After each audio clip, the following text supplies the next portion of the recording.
Call the meeting to order. Would you all stand for the Pledge of Allegiance? Thank you. I pledge allegiance to the flag of the United States of America and to the republic for which it stands, one nation, under God, indivisible, with liberty and justice for all. That was close. Okay. Okay. And then will you take us into open session? Or already? Yeah. Okay, we just need an approval of the minutes for tonight's meeting. For the agenda. Motion by Aaron. And a second by Patty. All in favor? Aye. Any opposed? Any abstentions? Okay, unanimous. Thank you. We're going to go into minutes. And are we going right into the tax rate levy hearing? Dr. Wilson?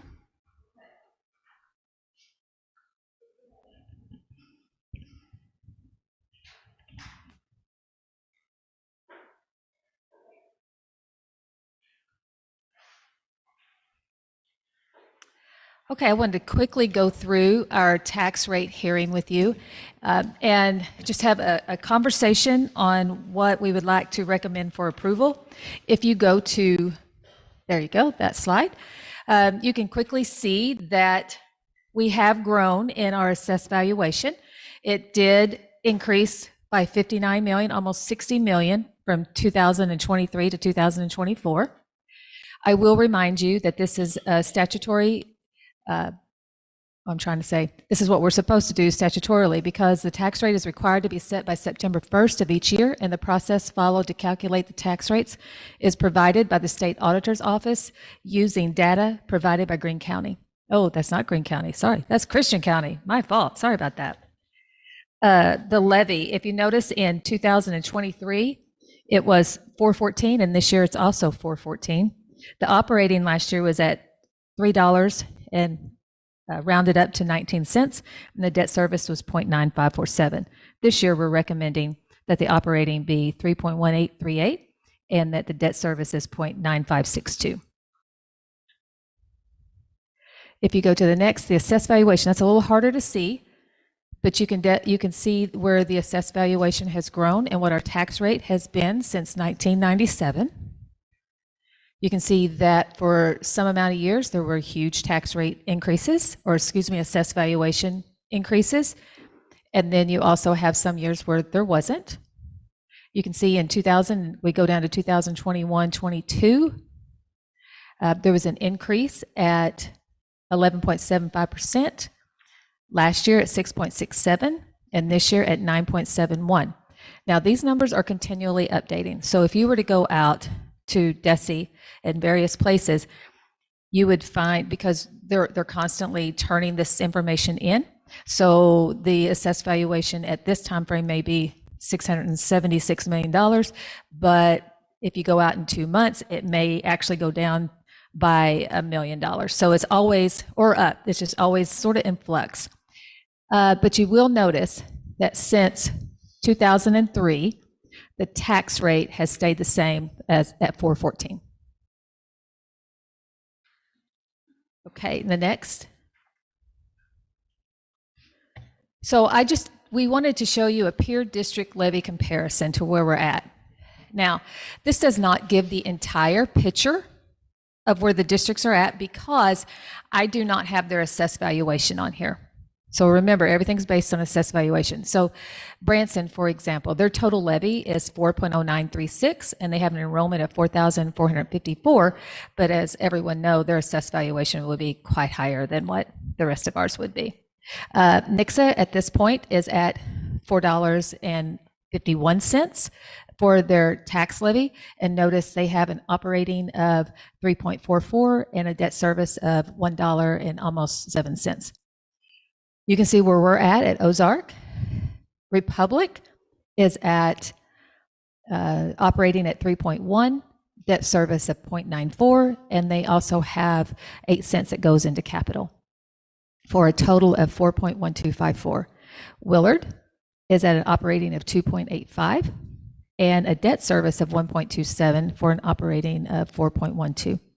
And then Rogersville is at 3.47, debt service of 0.9394, and for a total of 4.41.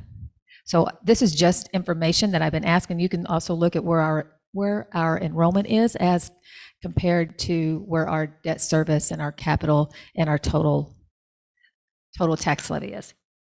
So I am asking that you approve, let me go back, that we set our total tax levy at 414, operating at 3.1838, and debt service at 0.9562. All right, thank you. Do we have any questions for Dr. Wilson, or should we go into public comment next for the sign up? We need to look at the agenda. Yes. Oh, okay, we have public comment next, and I believe we have 2 people signed up. And yes, Julia Curran. Thank you. Thank you. Hello, my name is Julia Curran, and I have lived in the Ozark community with my husband for over 20 years, and our children are graduates of the Ozark school system. My purpose in speaking this evening is to comment on the agenda regarding the tax rate levy. First, I'd like to thank the school board for their commitment to the Ozark school system, our students, and taxpayers.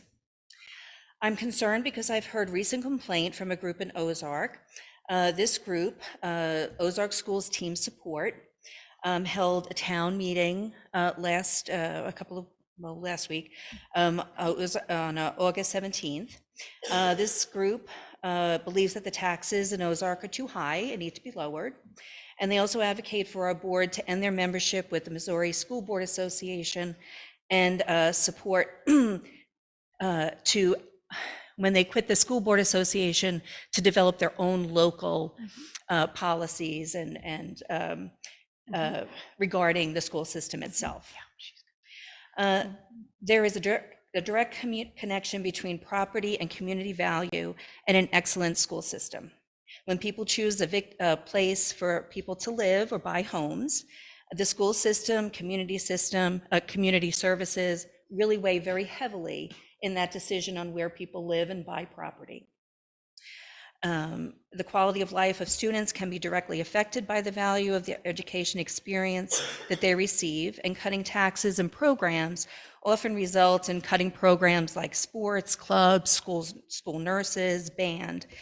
And the loss of these programs not only harms students, but they also create a decrease in the value of the school system and thus the value of the community. And as it was just noted, that Ozark's tax rate has not changed in 20 years, but the growth of Ozark has. And the school system has grown and accommodated that huge growth in Ozark. The Missouri School Board Association, as you all know, is a private nonprofit organization whose mission statement is helping school boards ensure all students succeed. Individual boards of education in Missouri join this at a fee. And in return, the Missouri Association of School Boards provides training, policy support, legal assistance to member school districts. And they're also represented on their school board by different school board members, members that we elect. So it's not this obscure group that has no interest in what Ozark has to say or our surrounding communities. I support our board and the direction that you've brought our community schools so far in my 20 years of being here in Ozark and putting 4 students through it and knowing the community well.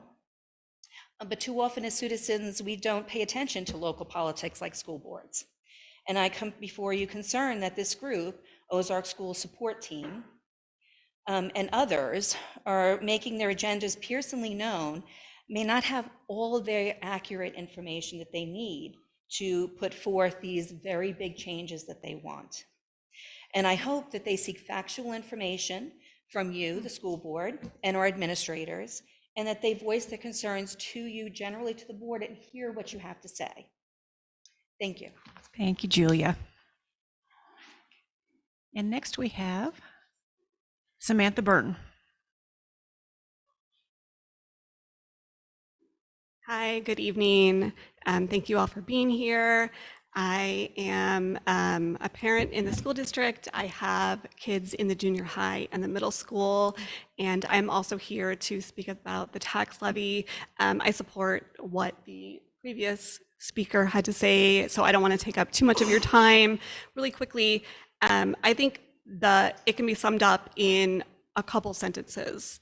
An investment in schools is an investment in our future and in our community's future. The current students today will be your neighbors tomorrow, and what kind of neighbors do we wish to have? I appreciate that the school board and school district has kept the current tax rate for 2 decades and has done quite well with it. And I would encourage in the future, we may want to visit raising this to stay competitive in our growing district.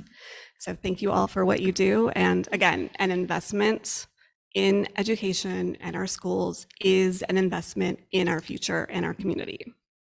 Thank you, Samantha. All right. And next is, that's it for the tax. Thank you. Okay. Okay.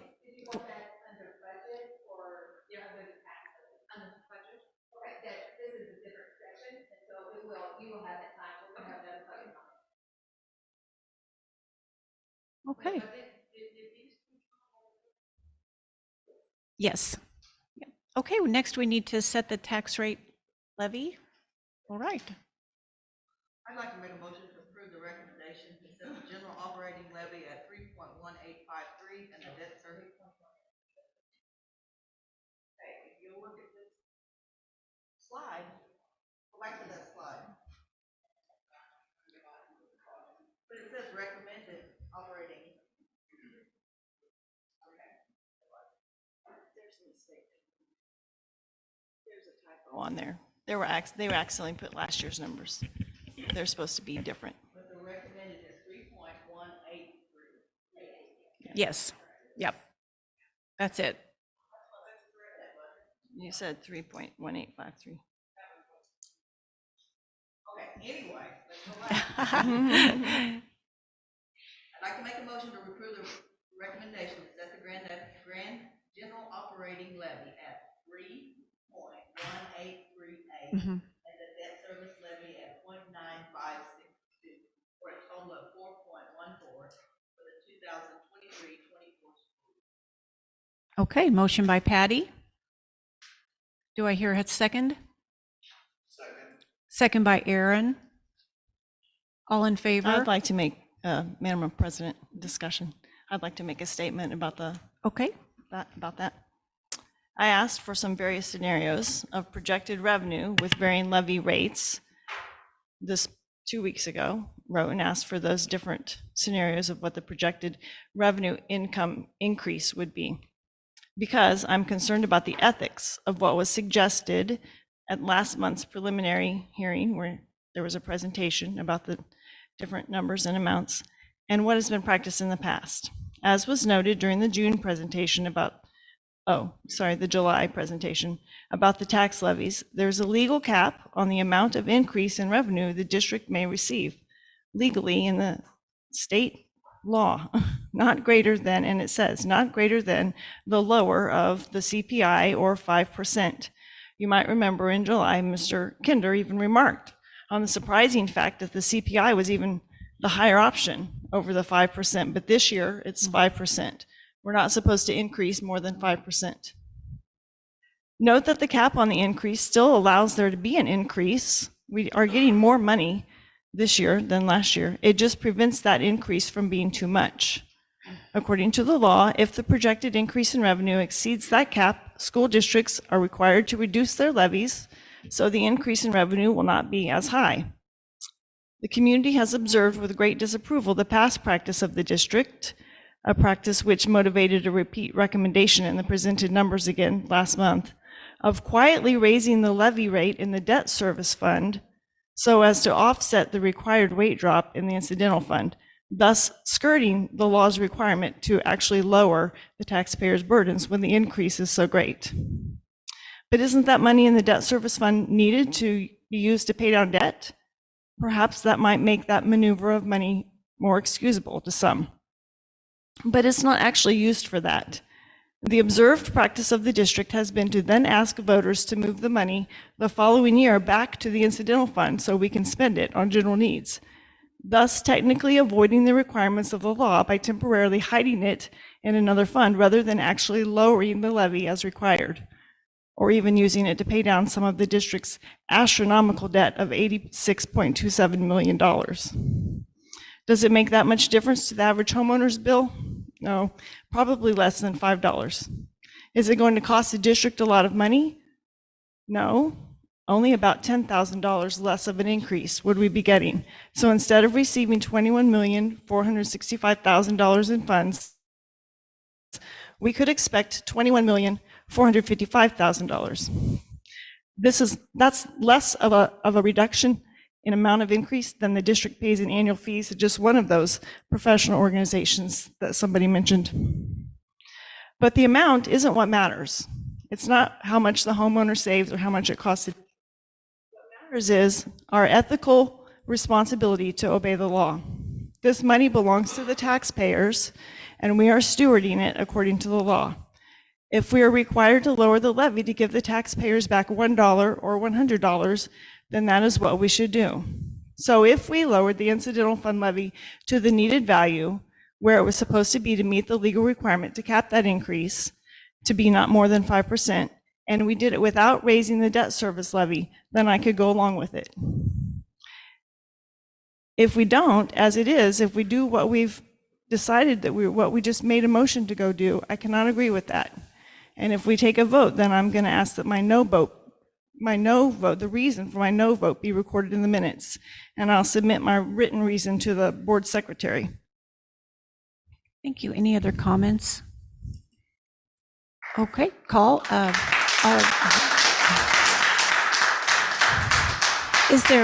Is there any question that this is an illegal amount to be? We've asked, you sent the email to us and we appreciate that, and Joe Kinder answered in the email. I said it's technically not illegal, but it is deceitful and dishonest. So, are you all ready to vote?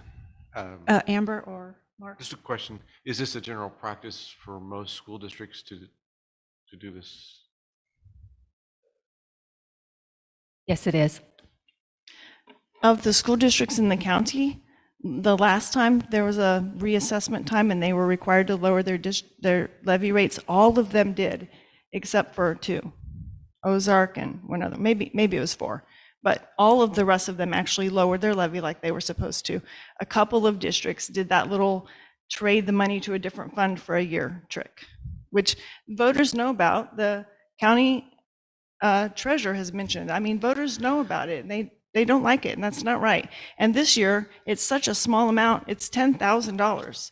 I mean, that's a lot of money to us, but I mean individually. But for the school district, it's not hurt anything. And that's not like we're cutting money. Yeah. That is not as much of an increase as we would have gotten. We're still getting an increase. And did the voters vote for this transfer and levy rate? Last year? Yes. Yes. Yes. So are patrons have spoken. They voted for this levy transfer. Any other comments? Or It's 0.0015%, yeah. It's 15, it's 1.5 cents on a, yeah, $100,000. yes. Okay. Ready to vote? Okay. All right, I'll call for a vote now. All in favor of the motion? Raise your hand. Aye. Any opposed? Nay, I'm opposed. One opposed. Motion passes. Thank you.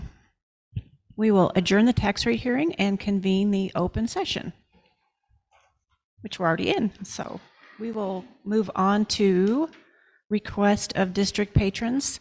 Siggy Hill.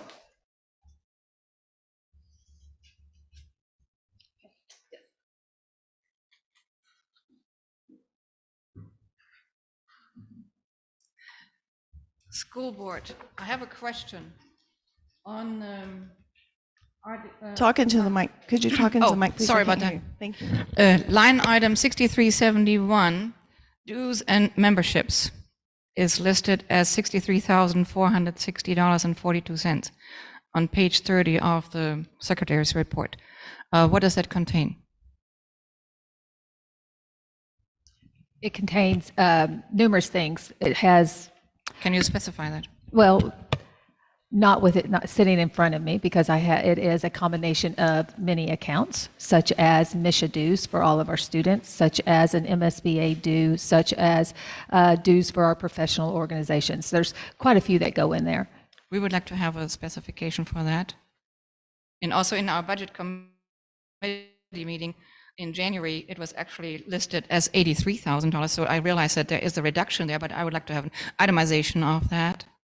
If you will send an email as a sunshine request, we'll get that to you. I will do that. And also, I wanted to bring something to your attention as stewards of the taxpayers' money. Last month's meeting, you had Stiefel presenting to us what you're going to do with the excess money to invest it into the money market to make money. Do you actually realize that this is taxpayers' money, that you are reinvesting instead of returning it to the taxpayer? You are reinvesting it to making money? In my eyes, that's shameful. And I oppose that. So I just want to bring this to your conscience. Thank you. Thank you. Next, we have recognitions. And do we have any recognitions this evening?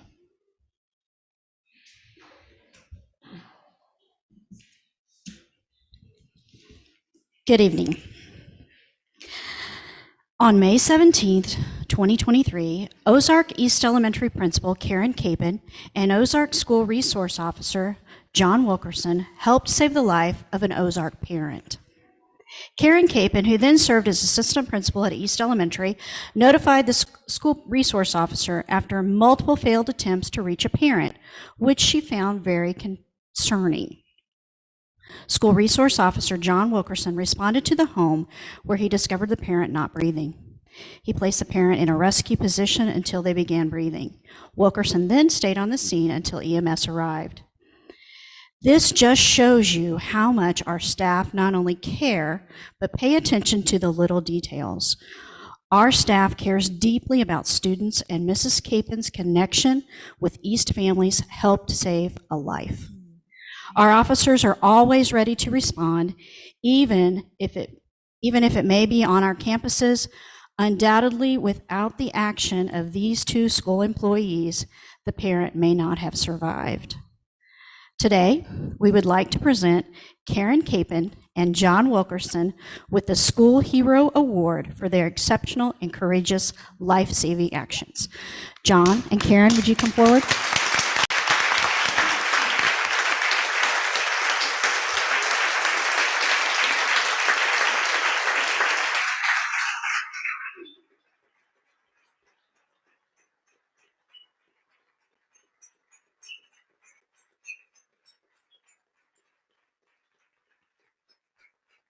Thank you. Okay. Yes, let's go have a picture. Thank you for that. We'll go congratulate.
Guess we can do instructional update next. Okay, we'll just move on to informational items, and we have oh, here she comes. Yeah, congratulating the SROs. Yeah, thank you for making that a part of the agenda.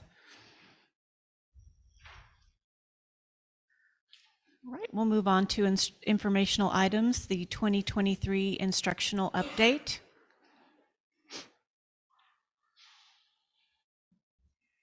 Thank you, And ma'am. Dr. Carson. Yes, ma'am. So, well, thank you. Before we jump into the instructional program update, I do want to give you just an update on enrollment count for right now. Now, we still have students who are coming. If they haven't been here for a few days, then we're calling, we're checking on them, we're asking them if they're coming back. So we still have people to take off the list, but just so you currently know, we are at a full district. We are at 6,117. That's high, so we know that number is going to go down. Yesterday we were at 6,180, so we lost about 60 today. So we'll continue to whittle those numbers down. But from last year's September enrollment to this year, that's 172 head count. We're not talking about full-time equivalency. We're just talking head count. You're at about 172 plus. I'm assuming Dr. Wilson and Dr. Chesick and I, we assume that that's going to drop another 30 or 40 kids, maybe more. You just don't know because you're in that funny, but we're in that funny spot of counting. But right now we're at 6117. Our largest elementary being West Elementary, and the junior high looks like it's going to top 1,000 this year. And so just an update on that. Okay, for our instructional program report, I want to go through a few things. Just like we did last August, I want to just catch you up on a few things. So when we're looking at our the way we measure students, we have multiple measures. We look at local assessments, we look at state assessments, we look at Missouri Constitution, US Constitution. There's a lot of ways we assess students.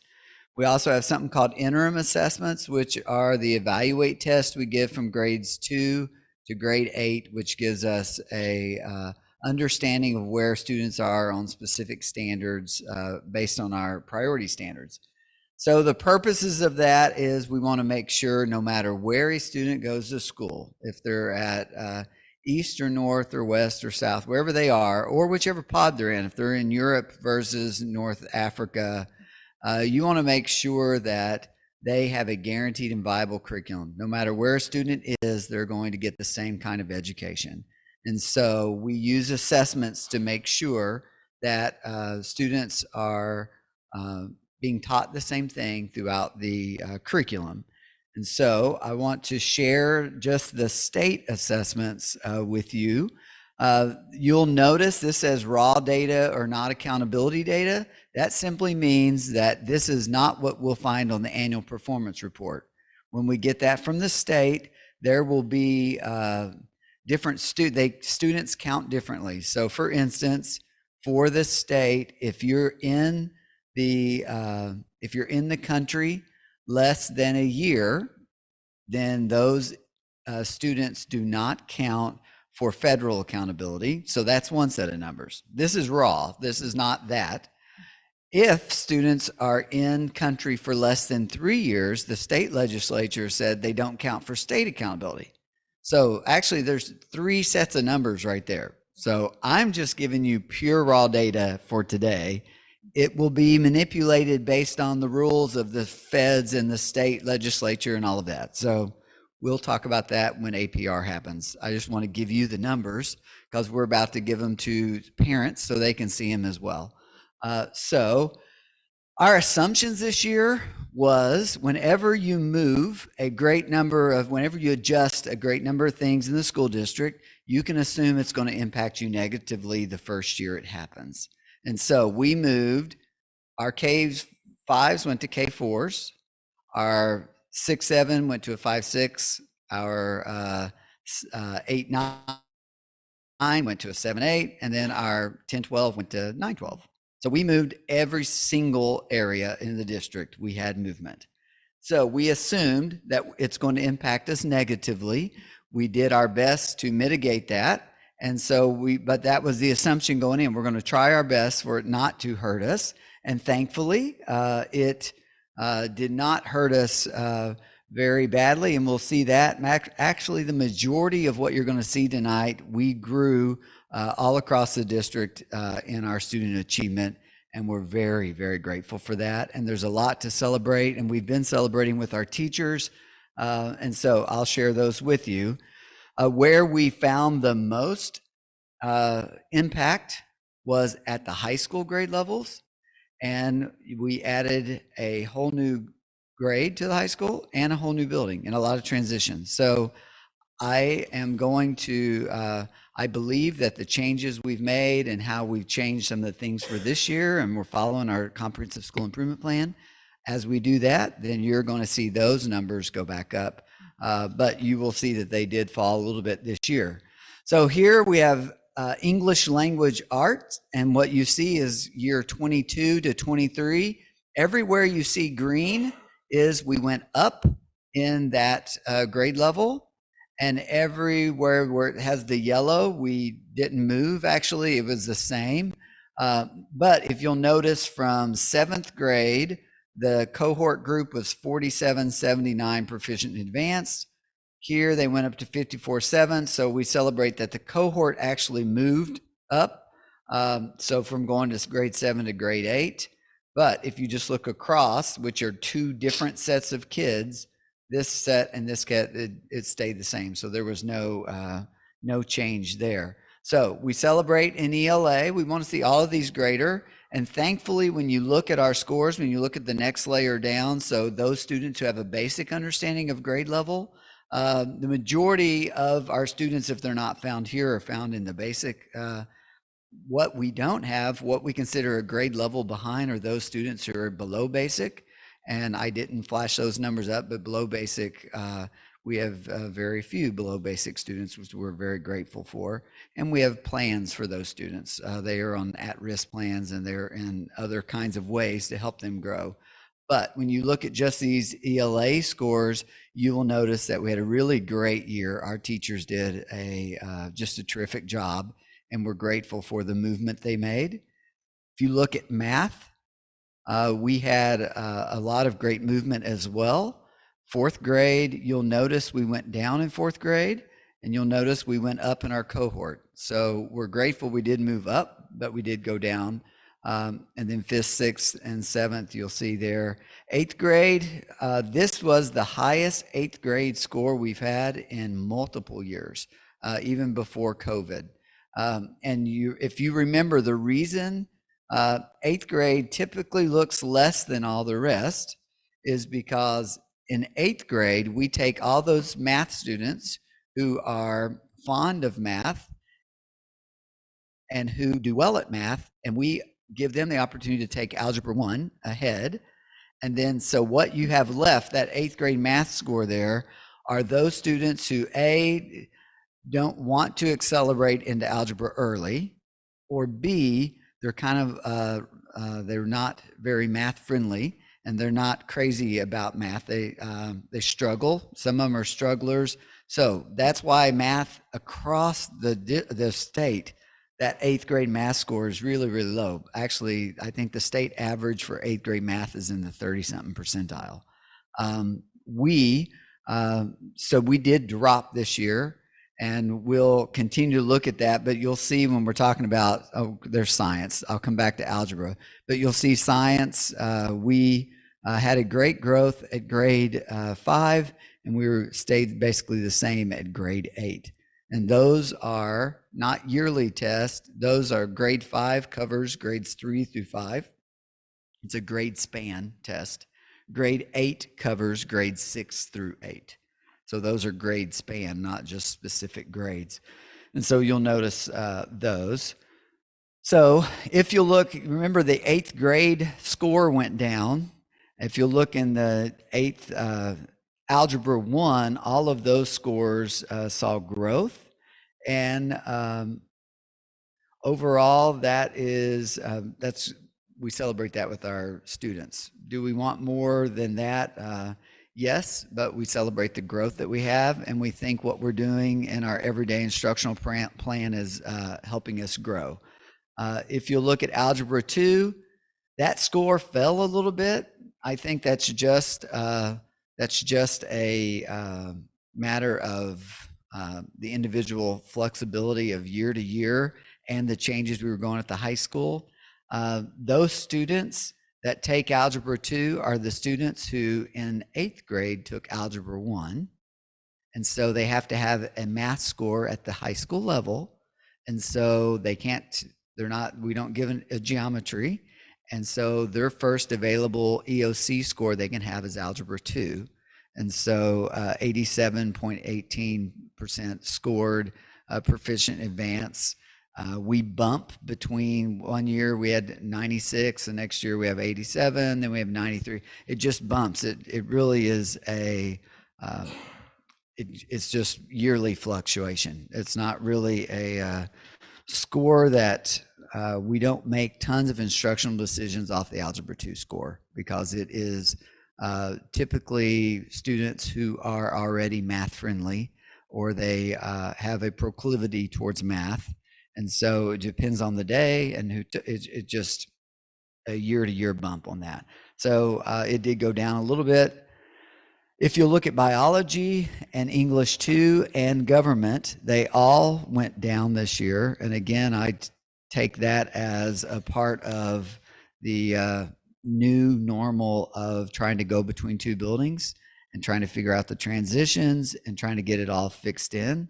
Things we've done at the high school this year that you will notice, and as part of our school improvement, is we now went from an 86-minute class to a 100-minute class, because with the transitions, there was some loss in instructional time, and potentially these are reflecting that loss, or it could just be reflecting all the change. We're not 100% sure.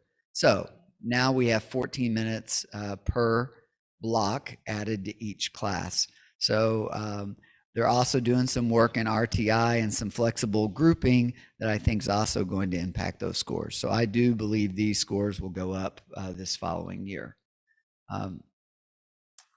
So next steps for that, for MAP and EOC, or just all of our improvement, We'll continue our continuous improvement plans. We'll follow our CSIP. We'll follow our building school improvement plans.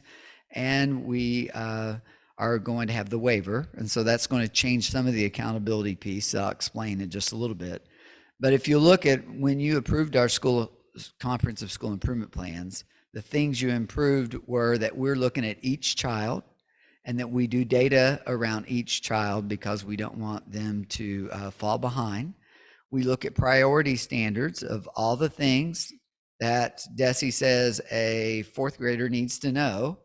Then we look at, well, what's the very most important pieces of those? And those we decide locally, and then we decide, so we're going to make sure students get that important chunk.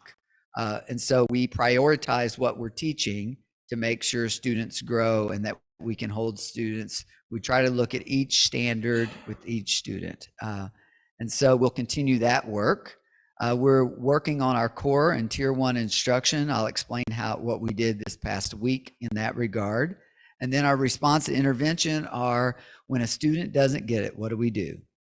And we answer that looking at tiers 2, 3, and 4, and what are the kinds of supports we put in so we can ensure that students understand and students can move on to the next grade level with understanding. Then the waiver is going to mean that we're going to use some local and interim assessment, and I'll explain that in just a second. All right, before I move to this, any questions just about MAP scores? There's like 4 parts to this report. So part A, questions about part A. Keep thinking, because you can come back to questions. I'll give you 3 more chances. Okay, so, and you're the boss, so you can interrupt me at any time. So if you look at our 5-year improvement journey, in 2018, we created this instructional cycle, which is really about how are we going to operate in PLC teams. Some of our singleton teachers, CTE teachers, other teachers don't get to operate in teams because there's maybe 1 or 2 of them.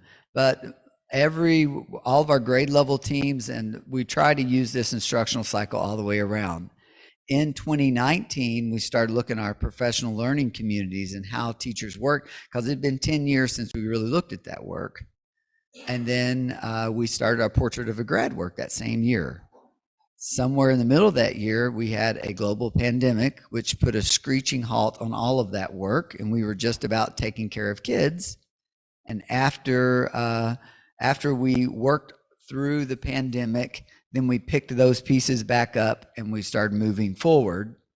The following year, then in 2021, we looked at response to intervention, which are those 4 PLC questions. So what do we do when students get it? How can we push them even further? What do we do when students don't get it? How do we raise them up? And so that's that response to intervention piece. And as we were doing it, we realized we've got to have better assessment literacy to understand how you write assessments. How can you gather the evidence of student learning? And so last year we had teams all over the district from every grade level and every building working on assessment literacy. This year we're going to that core and we're learning and rethinking and just working on our foundation of what do we do in core instruction. And that's where we're looking at relationships and engagement. And so last week we had Wes Kieschnick with us, and Wes Kieschnick looked at engagement and how we engage kids cognitively and how we engage kids in relationships. And it was a phenomenal day. I have had just scores of teachers come to me as we're walking through the district and say, this is some of the best professional development I've had in my teaching career. It was just a phenomenal, it was only 3 hours, but it was very, very impactful. And he went through the Atlas model. And so we are using this Atlas model because none of this is actually new to teachers. It was a great reminder of what's really important in the classroom. And it was great for all of us to hear. We're going to use his book, and that teachers can do a book study at this first part of the year. if they choose to. And so we have teachers signing up throughout the district, and then they'll work into a book study. And so it'll be professional development for them just to reinforce what we heard. Phenomenal work by him. I just was really, really impressed with what he had to say. And the great thing is it's not adding something new to our plates. This is actually work that it's just a great reminder for us to do. And the fun thing is over the last 2 days, all three of us have tried to be in classrooms in every building. And I think between the three of us, we've hit every single classroom in the district in the last 2 days. And what I'm already seeing is I'm seeing some of the exact same things he was talking about, teachers already doing, which is a celebration. And as I said, hey, I love what y'all saw in your class. And like, yeah, did you see I was? And they talked to me about Wes's stuff and how they're applying it already. So that's just a huge celebration, and we're grateful. And I think when you engage, well, not I think, research shows, when you engage kids on a relationship level and you engage and cognitively engage them, then achievement will go up. And so I think we've got the right foundation pieces. So I'm very excited about that. All right, that's point 2. Any questions about that or anything you heard from teachers or anything? All right, point 3, curriculum process. So just to remind you of the curriculum process we use in the district, we look at the Missouri Learning Standards and we prioritize those, and then we come up with proficiency scales, which means what do kids need to do to show us evidence of that? Once we do that, we develop units of study, and that's all across the district. Most teachers do that in teams. If you're a singleton teacher, you would do that by yourself. Hopefully you're working with other groups of teachers and you're working with your administrators. Then after we've written our curriculum, so that's all local, right? So after we've made those local decisions, we ask ourselves, what are the curriculum materials we need to either purchase or create? Again, locally, we make those choices. Then we purchase or we create those instructional materials to match our units of study, which are based on what we've chosen as our priority standards, all local choices. That leads us to the teaching of those units of studies using best practice teaching. The best practice that Wes was great reminders. He was reminding us of what our best practices in our teaching. Once we teach those, then we are in that instructional cycle, and we have to say, where did kids not get it? How can we make sure they do? Where do kids get it? How can we push them further? And it's a cycle that we continue to go. And so every year we do this cycle. We may not make wholesale changes. We make little changes based on what we know about our learners in front of us. And so that's just the curriculum process. In that process, we buy textbooks or we create some of our own instructional materials. And so let's talk about how we choose those kinds of textbooks. We have a district curriculum council, and it's involved with representatives from every building in our district, grade level PK-12, administrators from our district. There's also community members on that council. And so we have parents as well, and some business leaders. So we try to keep that a pretty broad council, so it represents our whole community. As we do that, we have 3 to 5 meetings a year. We bring textbooks to them. After we've looked through them, we'll ask for a recommendation by the Curriculum Council to approve them. We'll talk through anything that we might see as a problem with the textbooks. We've absolutely said no to textbooks in that process. We've said, nope, go back to the board, find a different textbook. We don't think this represents our community like it should. Or we think it's blah, blah, blah, XYZ. So this council really helps us as we're combing through our materials. They don't work on what's tomorrow's worksheet for 3rd grade. They work on the larger pieces of those things we're going to buy and adopt for some of the texts that we use. And so they also look at curricular materials. They look at new courses that we're recommending. They're not the final approval. The final approval process goes, their recommendations goes to administrators, and then at the once a year, you all actually look at those same lists, and that was in the June board meeting. That was all in. It was a pretty large packet that you had in your June board meeting. So for text approvals, teachers use Missouri Learning Standards to guide their selection of textbooks or source materials. Then they turn the request in to us. The district curriculum council, made up of all those community members, works through that. And then we recommend it based on our budget and based on if it fits the priority standards of the district. And then the board approves that at the end of the year, and I've explained that. So with that, librarians also order text every year. And when librarians order, we call them techbrarians because they also work as our tech support for a building. When they order books, they're looking at student interest and curricular connections. And so they use guidance from their professional organizations, blogs, library journal. Follett Resources is who handles all of our ordering. They look at multiple things to figure out what books they want to buy. And then they go to Common Sense Media, and they also look on that to see what those selections are. Once they order those books in, they take the books to what we call reading labs, and that's a library advisory board. And those reading labs are made up of teachers and grandparents and some parents. It's typically not outside of the group that's in a building. So if Patty, your grandson, was in a building and you wanted to be on that lab, then you absolutely could serve on that. I serve on every one of them. Not that I like to read children's literature, but it's a lot of work. And so from the time we start ordering library text, we'll have teachers, 100 people reading continually, trying to make sure that what we read fits what we want as a school district and fits what's good for kids. And so as we do that, they make recommendations.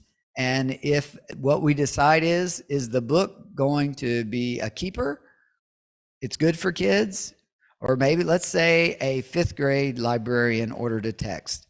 And when their committee reads it, they're like, it's a good text, but it's really an older kid's text. It's not for 5th and 6th grade here in Ozark. And so they'll pass that book to the junior high or the high school, and they'll read it, and they'll decide, does it work for junior high or high school? Or that 5th grade teacher or that 5th grade committee may read it, and they say, that's just not a text for us, period. If they want to read that, let them go to the public library, let them go somewhere. We just don't think we're going to handle that because it just doesn't fit us. So we discard the book. We get rid of it. It never makes it to the library shelf. There is a third choice, and the third choice is, this is a text that's highly recommended. It may have mature themes that a 5th and 6th grader, there may be a lot, let's say it's a book on the Holocaust, and there's just a lot of gruesome, there's a lot of things about it that I may not want my 5th grade son or daughter to read it, but there may be another parent that says, I've got a really mature 5th and 6th grader and they can handle mature themes. And when every student is enrolled every year, parents have the choice to either click, my kid can read mature themes from the library, or click, nope, no mature themes for my kid. So every parent has that choice. So if I brought this book on the Holocaust to the librarian and they said, this is, they look, you can't check this one out. You're welcome to have your parent come in. We can look at it together and they can help you choose. But based on what your parents chose earlier, they can't do that. We don't have tons of books that are actually on that list, but we have the option, and every parent opts in or out of that option. So it's something we've only done for the last few years. So there's not a long list of those texts. Typically, if we think, we're not sure, we just get rid of it just because it's better, causes less of everything. So if a parent or a student or a teacher comes across a book that they're like, I just don't know if this is a great text or not, then they can go to the website, fill out this form, and it pushes that book, no matter if we've had it for 20 years, it pushes that book into the review cycle, and we go through it as if it were a brand new book again. At the end, we may determine, man, that book has a lot of worth, and we keep it. Or at the end, we may say, that parent or that kid or that teacher is absolutely right. Let's get rid of that one. But we have reasons for that. We're following our process. But anyone of any level can fill out that form and have us reconsider the text. Maybe that's not a good text for us. So that textbook approval process is a process that we use for textbooks. The librarians is almost the exact same process. If there is a text that some people say, this is, we're just on the fence, then the library text will go to our district curriculum council, and they'll all read it, and we'll debate it, and then we'll choose what we're going to do. And we've had some really lively debates. Most years we don't, because we try to, we prefer not to. But we've had some pretty lively debates on, is this book a keeper or not? What we try not to do, once the book goes onto the shelf, then the book gets its own First Amendment rights, believe it or not. So for me to pull a text is much, much, much, much, much harder than for that text never to hit the bookshelf to begin with. So we work tirelessly to keep the right materials in front of our kids that match our priority standards, that match our curriculum, and match our community standards. And we work tirelessly on that. And so every year I pledge to you, and I'll pledge to you again this year, that we will work equally as hard to make sure that happens and that we keep our kids safe like we want them, and that they learn good things and they read good text materials. All right, that's my next stopping place. I only have one more stopping place. I told her this one was long. I'm sorry, I'll talk fast. Well, this is important stuff. I appreciate you bringing this to us and presenting this. And I really appreciate over the past 11 years, the painstaking job you've done bringing the community in on this, and they've been a part of this process and all of the books that you have read personally. It's been my you've done whole team. A wonderful job. I thank you for that, but it's my whole team. It's not I. Your It's whole team, everybody. you and your Yes. team. Yes. Yeah. And thank you so much. Any other questions or thoughts? Last bit. The board approved the innovation waiver. And with the approval of the innovation waiver, what that means for us is we may take MAP again, but they don't know that part yet. So we haven't been given the opportunity to get waived from the federal requirements of MAP. But what we're waived from is the MAP scores won't determine our APR. What will determine our APR is our local assessments that we are using.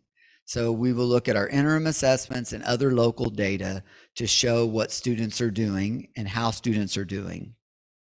That will determine our APR score. A lot of things still in the unknown.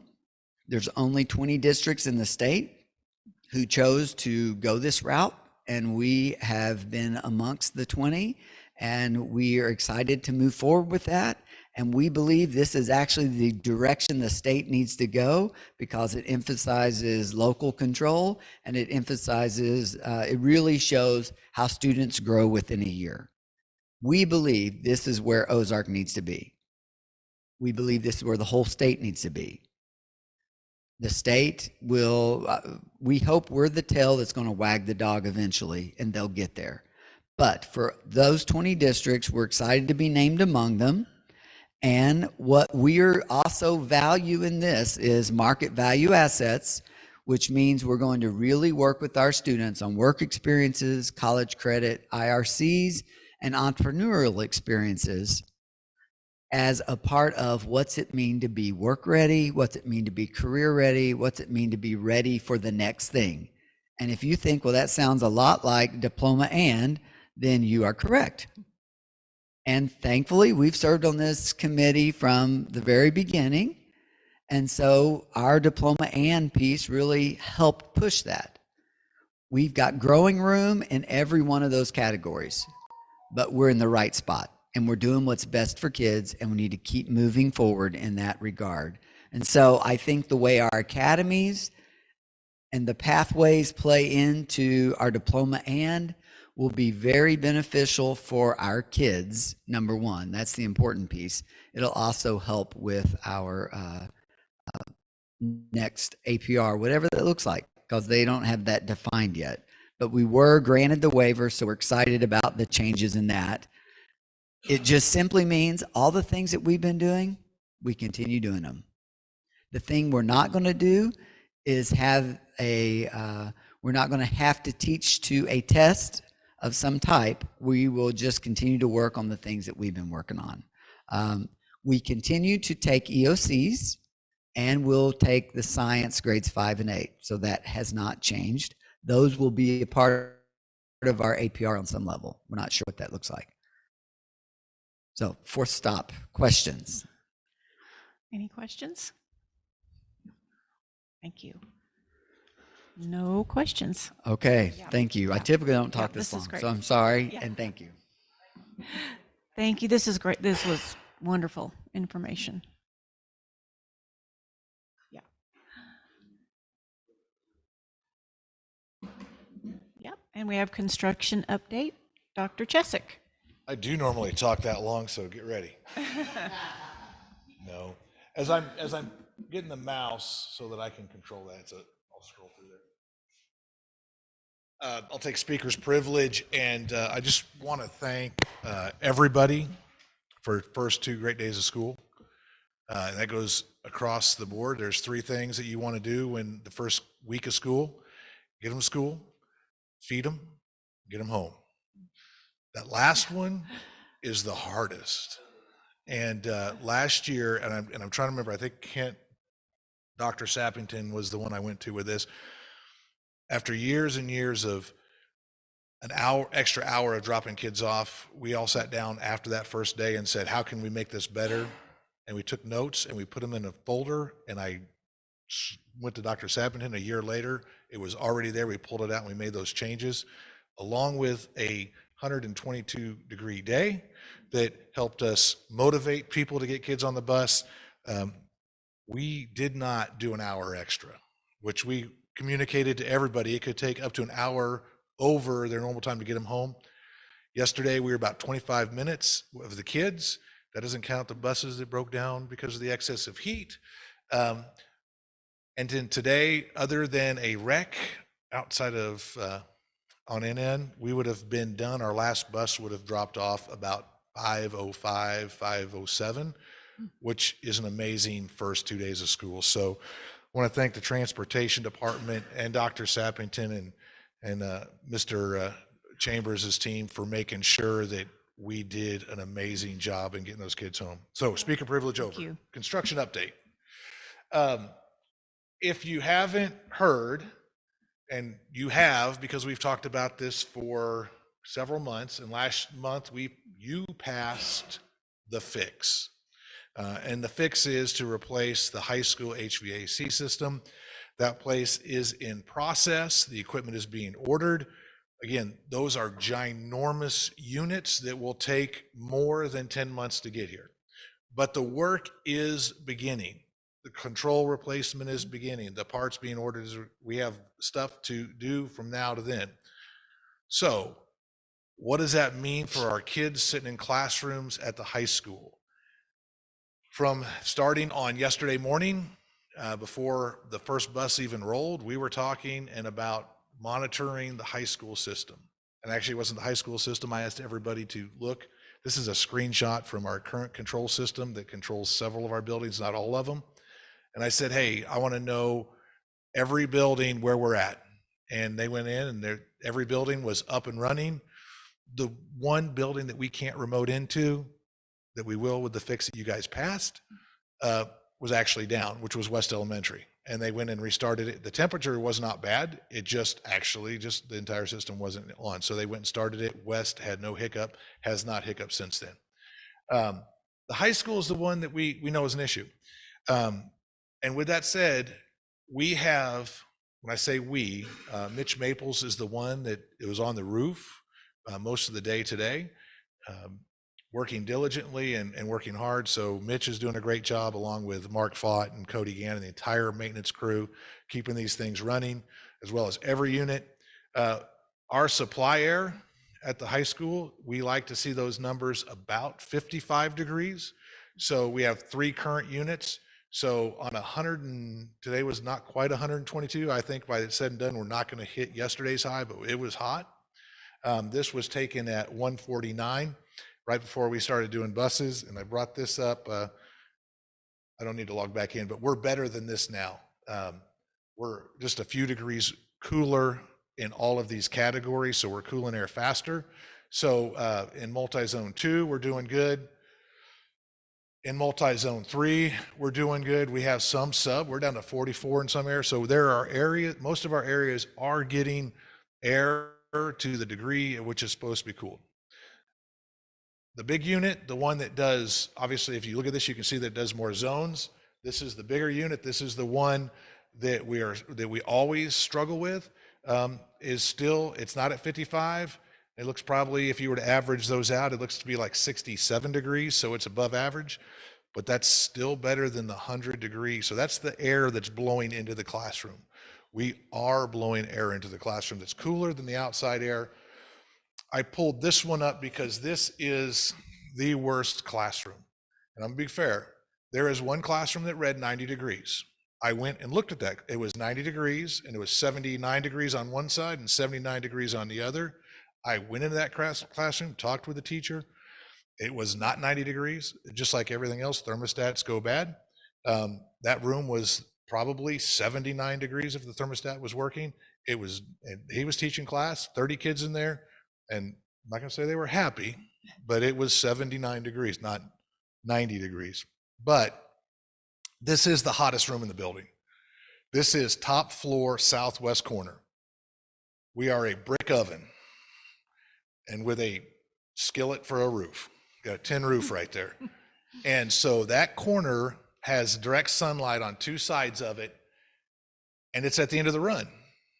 So it receives the least volume of air, 80 degrees. That was the highest temperature we saw in a classroom while kids were there today. I went back, and while we were running buses, I kept pulling it up. We did hit 81 about 4 o'clock. Luckily, there are no kids in classrooms. And still, I just want to say 81, not comfortable. It's not ideal, but it's not dangerous. The rooms around it, 75, 77, 76. This is what it looked like most of the day at the high school. There are some good zones. Red is not always bad. Red just means it's not as cold as the people in the room want it. So 74, 75, 77. We have cooler air in there. Some of you have your houses set at 75. Okay, we're cooler in most areas than that. 76 is probably the average across if we were to chart it out. I do want to show this real quick and then we'll just move past this. So top floor, 80, 79, 79, this 81, and so there is an 81 here, and that's at the 142. It does go down as you go down the stairs. So the top floor is a little hotter. This is directly below it. Temperatures go down as we're going down. So we're watching this. We currently, as soon as school was out, we had 2 contractors on the roof working along with our people to make sure that we are doing as much as we can with it. We are having, Mark's gonna have someone come in at 4 o'clock in the morning just to make sure everything is reset and everything's running well. Our goal is to keep this thing running until we can replace it. And we are, the fan wall is we're using a lot of the same equipment so we can start replacing pieces in place. And we're looking forward to Train's work with that. Rest of the buildings across the district were great. Small things, a couple belts broke off throughout the day. Had to replace a pump, had to replace a motor. We replaced an entire unit last Friday. And that's more like a residential, it's a 3-ton unit, not very big. It's just one classroom with the junior high. But if you're in that classroom with the junior high, that's the most important unit in the building. So we replaced all of those. And when I say we, I carry gauges, I give the guys water, I make sure they have the supplies they need, but that's all Mark Fott's team that's doing all of that. Any question? This is the big one I know. Anything on HVAC? have a question. Yes, ma'am. Just like you said, you took notes on what happened with the buses and you Yeah. stored away those notes so that you could improve on it later. I remember at different times in the past, you've told us the HVAC system hasn't worked since you first got, or not you. but Since 2003, yeah. Yeah, since we first got it. So are we taking notes along about what's causing those problems so we can avoid those in the future? Same with the plumbing the pipe that burst that was on an outside wall because it froze, Yeah. are we taking notes on those kinds of things? Yeah, so that's a great, so let's go back when I first came in. And that's actually, I appreciate this opportunity because I really wanted to mention this and I thought it was gonna take up time, but you gave me the segue. So when I first came on, there were two buildings that were just a problem. And when we sat down and looked at it, it's like, what are we doing wrong? And it's just changing filters. Changing the simplest thing of changing filters. Maintenance didn't have enough time to get around and change every filter. So we developed a plan where custodians would assist us in that. And by changing filters, we've gone from absolute mayhem as soon as teachers come back and chasing down all of the HVAC problems there are, to, I don't even want to say this, because I just would, I guess. The middle school would constantly fail.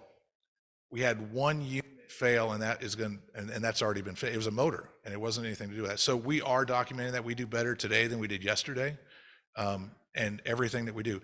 This system, I mean, it's running. Okay, so that's years ago, this wouldn't run. It would, I mean, we would be cooling with 2 units. We're cooling with 3 units. 2 of them are running perfect, running very, very, very well for what they are, and the other one's running, and we're blowing cold air. So that's, yeah, we're constantly continuous improvement in everything that we do, and we're looking for that. So thank you for the opportunity to say that. So if you have a problem at home, change your filters. Yeah. Yes, there'll be a brand new one this summer. Yeah. That's what they're saying. Yeah. Yeah. Yeah.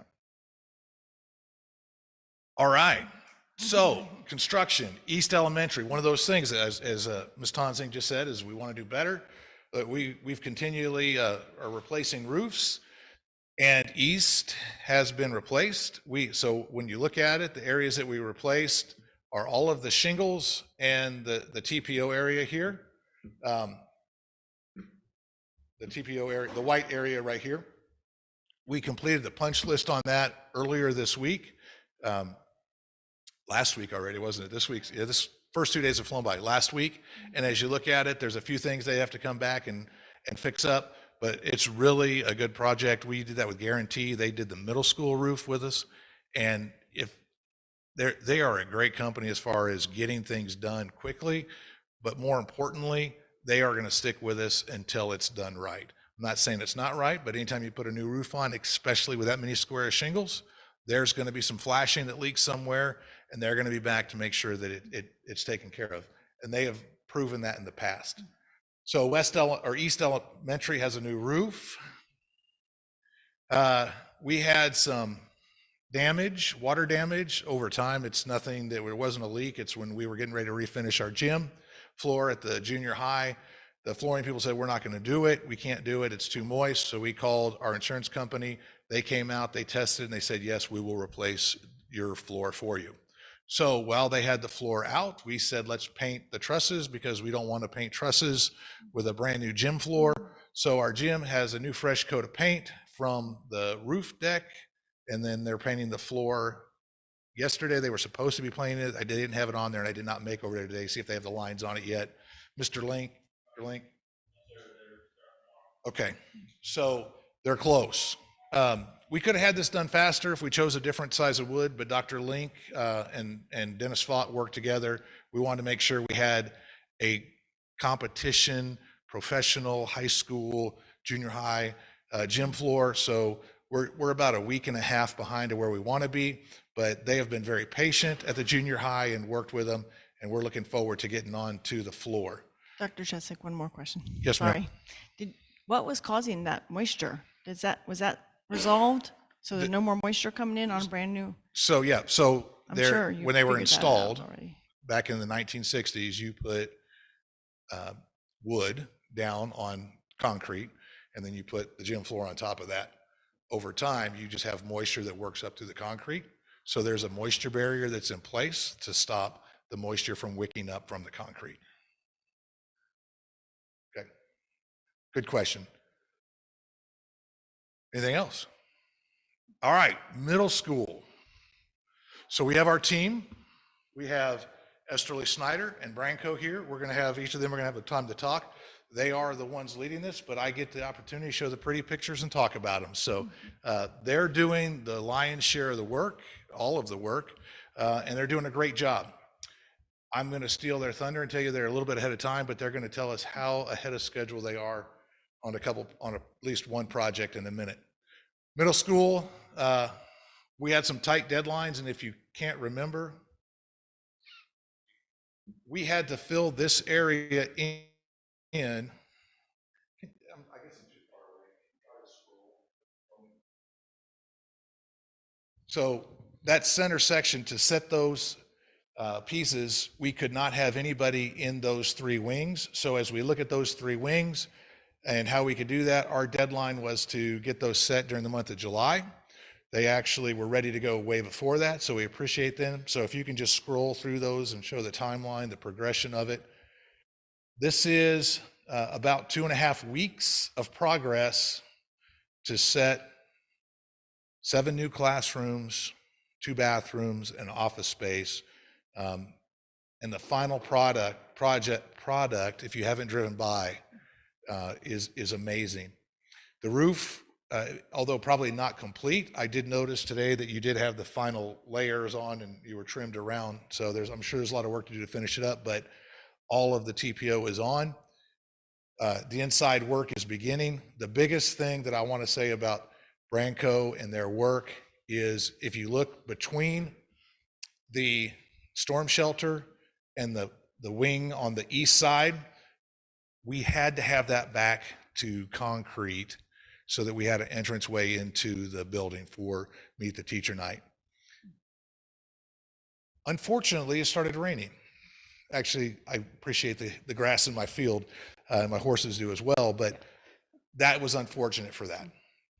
They made it within 24 hours. They had enough time for the concrete to cure, and that is a much better entrance than we've had in the past, and it is a safe entrance for our kids to come in and our parents to come in while we continue to finish this project and prepare for the timeline of opening, which I will give over to Branco to talk about what the completion schedule of this project looks like.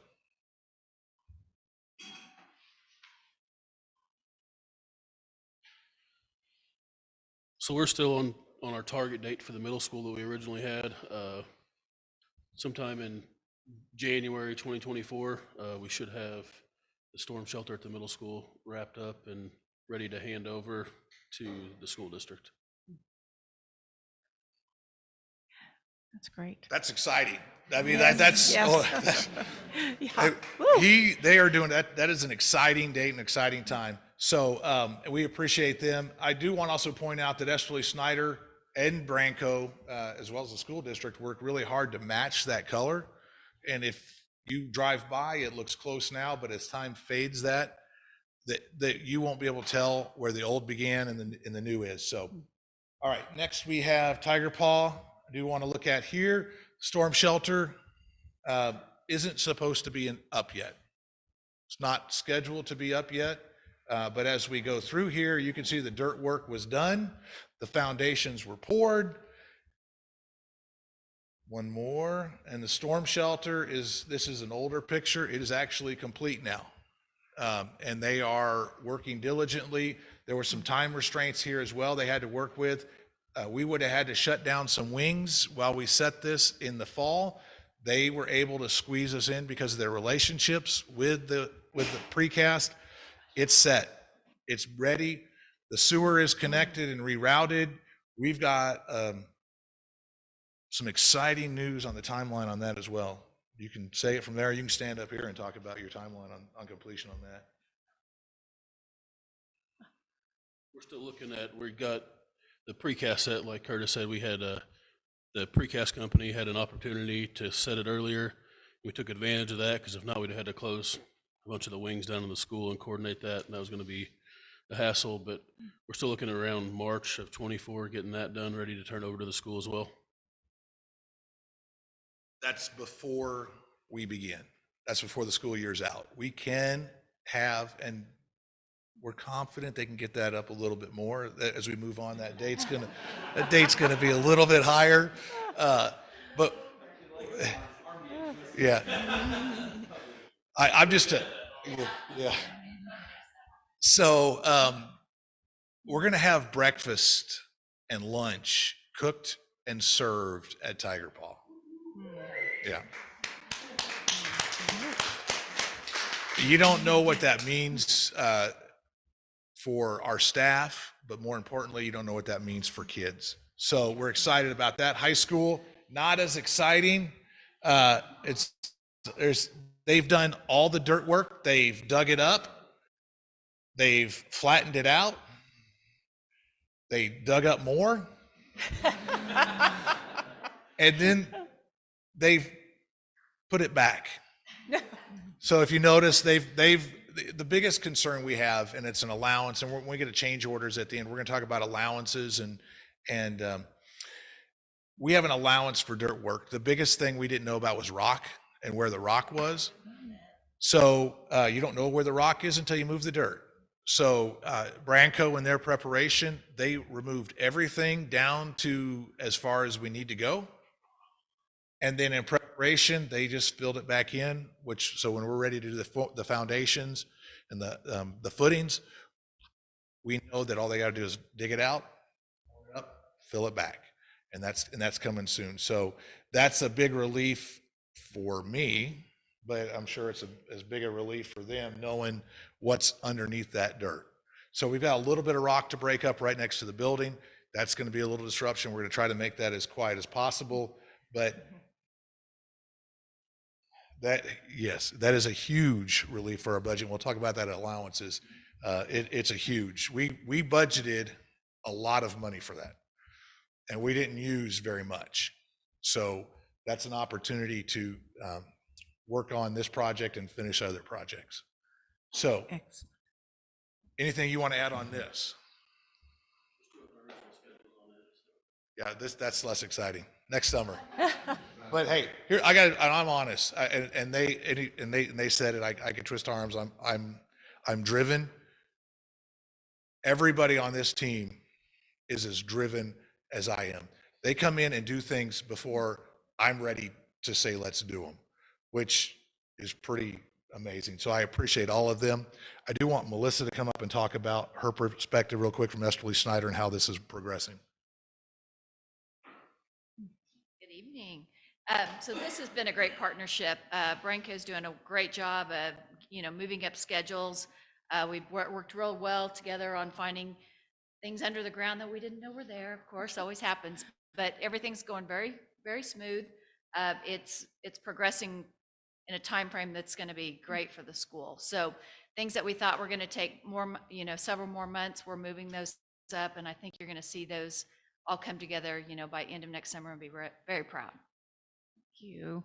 Thank you, Melissa. Thank you for highlighting all of that in the timeline and the under budget. Right. And one thing I want to say, when I met with you guys, I believe Eric was there. Jacob is a new full-time employee. He spent 5 years as an intern with us and wanted to go to work with us. So he's back. So we've got him full-time. This project is going exactly the way the CMR process was designed to go. There was forethought, there was planning between your entire team up front, and it's obvious by the schedule, by the working relationships with the architects, that everybody gets along most of the time, except for when he's twisting our arms. But it's a process that should allow you guys to do much more than what you originally intended. And that's exactly what I told you when we started, and that's exactly the way we want to finish this project. All right, so that's the construction portion, and I just want to go down real quick to right here. The last project we were finishing up this summer was we had the flood, third flood of the high school office. Third flood of the high school office. Dr. Brownfield came to me and said, he goes, I'm really tired of losing tile, and this area of the high school, our commons area, is called the commons for a reason. It's never shut down. The only time we shut it down is to prep it, to strip and wax it and do all of that. His idea and his thought was, what if we take it to match the polished floors here and put a logo out there and made it look intimidating to our friends to the west? But reality is he felt he could be more productive and his building could function as a 12-month building if we went with a non-maintainable floor. He was right. And we are finished with it. The logo went on last Friday. Dennis Fott, amazing human being, came in and put 6 coats of wax over the top of that tiger over the weekend. I told him he could pay somebody overtime and he should pay somebody overtime. And he said, I want to make sure it's right. So not that his people wouldn't, but that's the attention to detail that our people take, and I just love it. So we are ready, and we're back in business at the high school. The millwork is there. There was a sink. I think the last sink is in. There's a little bit of trim to do around it. We're ready. We're ready for school. We have begun school. We're loving school. We're looking forward to this school year. And if you have any questions, I'll answer them. If not, can you leave that up, because the change orders portion is the second presentation. I have a question. Yes, ma'am. Probably you've told me before and I just don't remember, but people ask me and I don't know the answer. Where are you putting the where are you replacing the parking lot that we had to tear out for the activities? Where is that parking lot going to be? So that parking lot, there will be portions of that parking lot that remain. The rest of it is going to be is going to be the multi-purpose facility. Oh, so you're not like moving somewhere else to become a parking lot? We did purchase the land at the top of the hill that at some point, as if we need more, we can add it there. Oh, okay. So where that's at, if you go just to the east on Bluff Drive, Yes. at the top of the hill there, we own that and we can put parking there and we can expand if we need to. Okay. Am I wrong? Because I hear that there's not enough parking space. Is that not right? So now we're at 2 locations. Okay. So and at the high school, they went away from, correct me if I'm wrong, but you went away from assigned parking. So it's just a pass so that between the 2 locations, there's plenty of parking. Okay. Yes, ma'am. Thank you. Yep. Yes, sir. Slide 37, Yes, sir. the last one. Oh, yeah, it's part of the change orders. Okay. Yeah. It's an anomaly. So We're going to talk about, that's why we have change orders. Yeah, we're going to talk about that. So things that you find 7 feet underground that you don't know are there. Yeah. So thank you for the segue, but that's later. go ahead. Thank you. Thank you. Thank you. Thank you, Dr. Chesick. Moving on. Oh, no, it's more. I believe I'm next too. Yeah, but the email. So we've been asked for a few months we've talked through email to come up with a revision to our procedures. And remember, our procedures are not voted on. The board sets policies. You can direct us, and we encourage you to direct us and review our procedures with us. So the procedure that was asked to be reviewed, I would recommend this language. When it is determined that an email from a patron of the district becomes a material disruption to the district or becomes harassing in nature, the superintendent or school board president may direct the ISO, Information Security Officer, to block the sender or senders. In the event that a patron is intentionally blocked from sending emails to the district email address, the ISO or superintendent will notify the school board at the next closed session meeting. Chose those two terms very specifically because we're already required to do them. Tinker versus Des Moines Supreme Court case sets material disruption to education.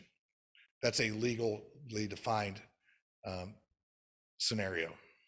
And it's not only defined in the Supreme Court case, it's defined over time of what it is and what it's not. So that's not something to be taken lightly. It's not something that we can say, it's a disruption. It has to be a material disruption.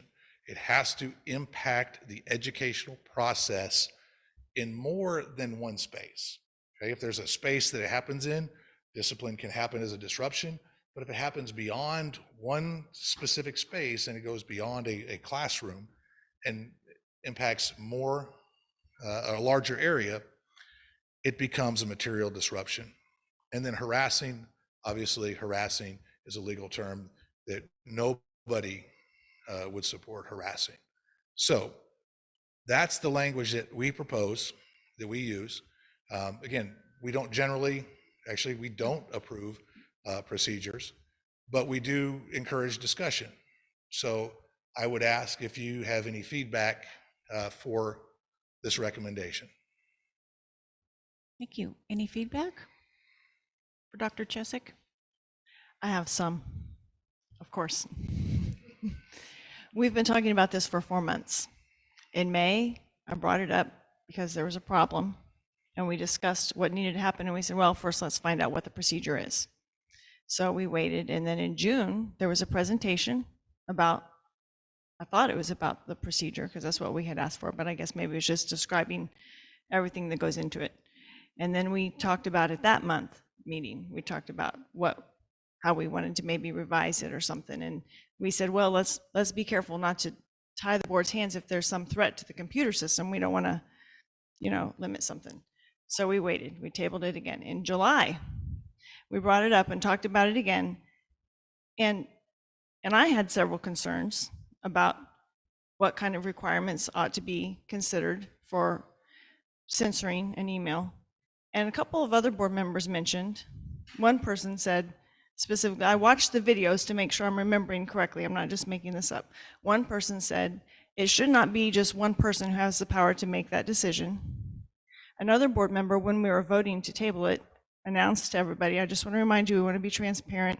We're not going to censor, we're not going to filter or block any emails unless they're a threat to the computer system or to the board.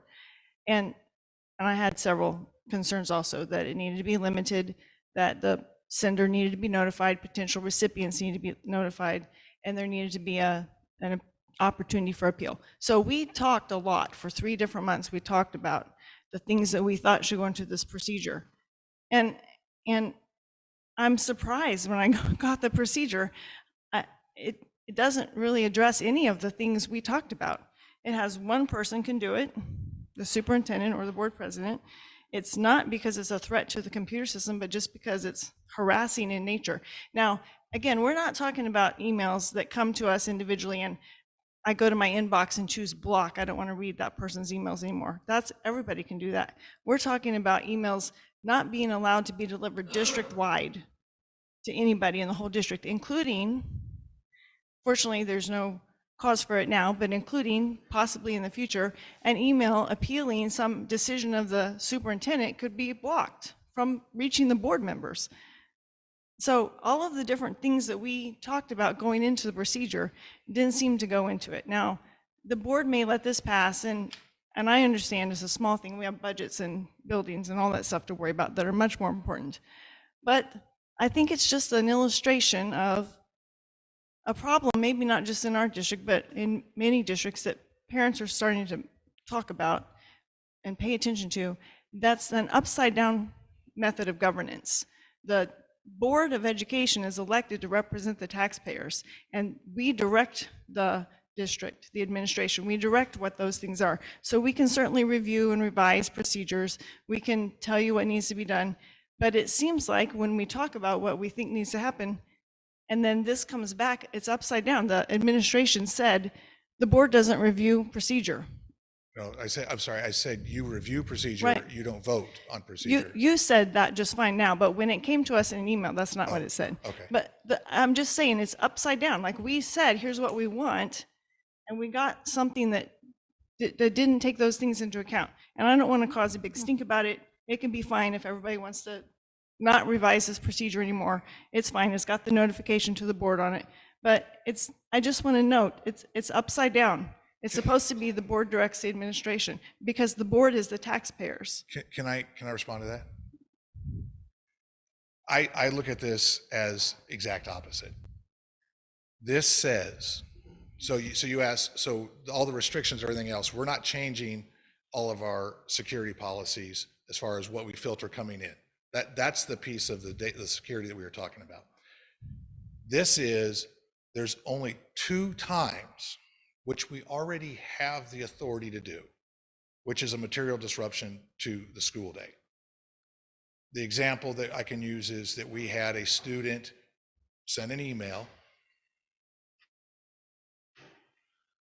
I gotta be careful. A student sent an email to all ads. It was very disturbing to our younger students. We blocked that because it created a material disruption to the day. That is what the Supreme Court says is the bar. So unless it's a material disruption or harassing, which again, we all watch a lot of videos on harassing. So if that's the case, those are the only 2 times which we're already legally required to do. And that's very clear. So it removes all other opportunities from my perspective to do it. With that too, but also they're saying what has changed in the procedure, which I see as a catch-all for everything else that you're concerned about, has to be presented to us within 30 days.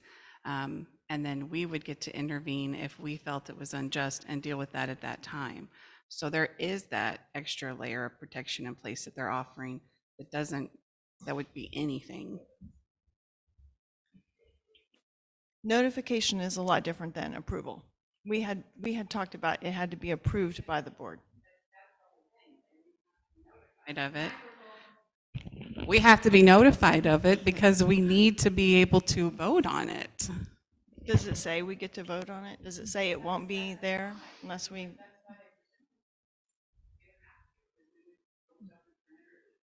I'm not quibbling with the procedure. I know it's gonna. We could vote to overturn it or leave it, because anytime anything's presented to us, we have a right to vote on it. It's just disappointing that we talked about it for so many months, and the superintendent said last month, the acting superintendent, said last month, we will take this stuff that you've discussed and we will put it into policy and bring it back to you. But it's not. It may be good, but it's not what we were talking about. Okay. Yeah, Yes, I agree.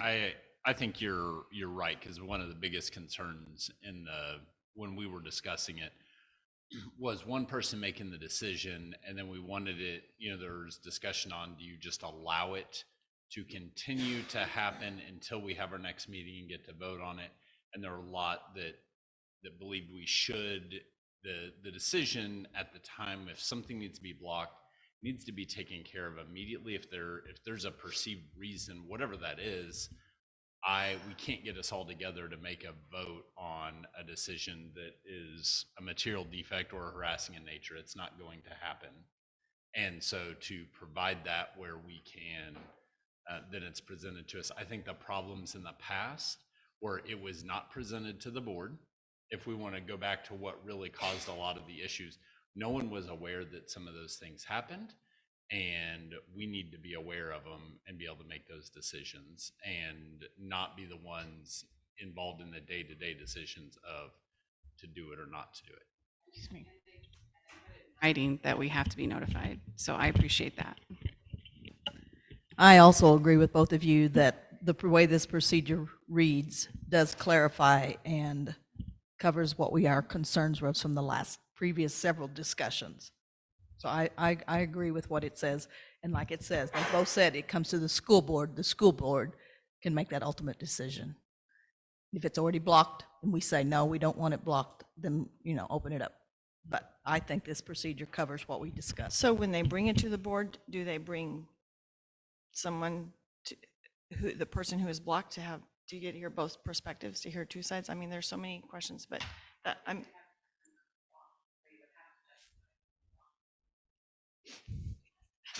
To justify why they blocked it. So that is open to interpretation, which is why they bring it to the board.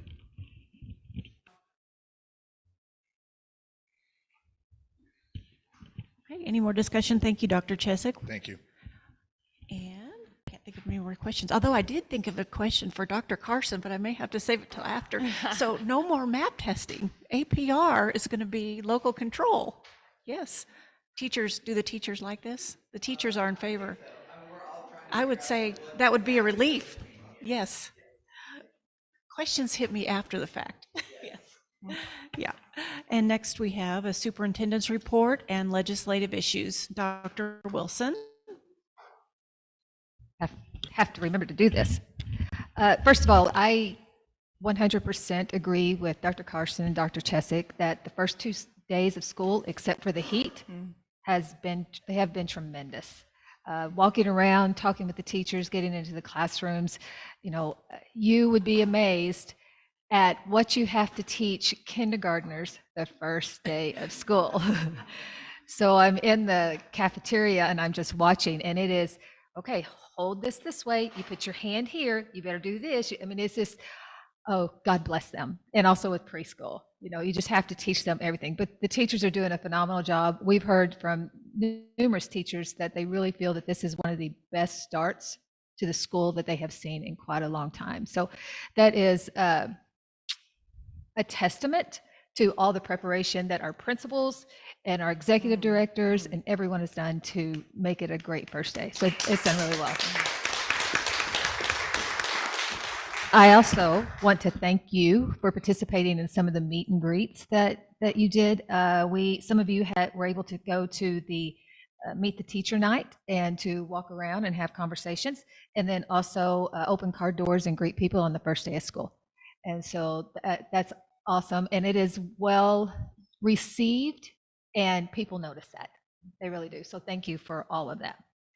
Just one really quick thing. We'd had a question about teacher retirement, and I wanted to read this. We get legislative updates, and I think someone had asked if we were taking advantage of the changes that are being made. And basically, I just wanted to let you know that Ozark, as well as all other schools, have issues right now with hiring enough teachers. There are many schools in the area and in the state that could not fill positions. So we ask others for it's called critical shortage. So that's bringing back a retired teacher to work. Well, they are limited in what they do working because of PSRS and their retirement. And in the past, they've been limited to 2 years. And as you know, right now, we need them more than ever. So with the Senate Bill 75 and Senate Bill 20, it extends the number of years a retiree can return and work in a high need area and still collect retirement from 2 years to 4 years, and increases the number of critical shortage employees a district may hire to the greater of 1% of the total number of district employees or 5 certified teachers. Now, this is just a paraphrase of the bill.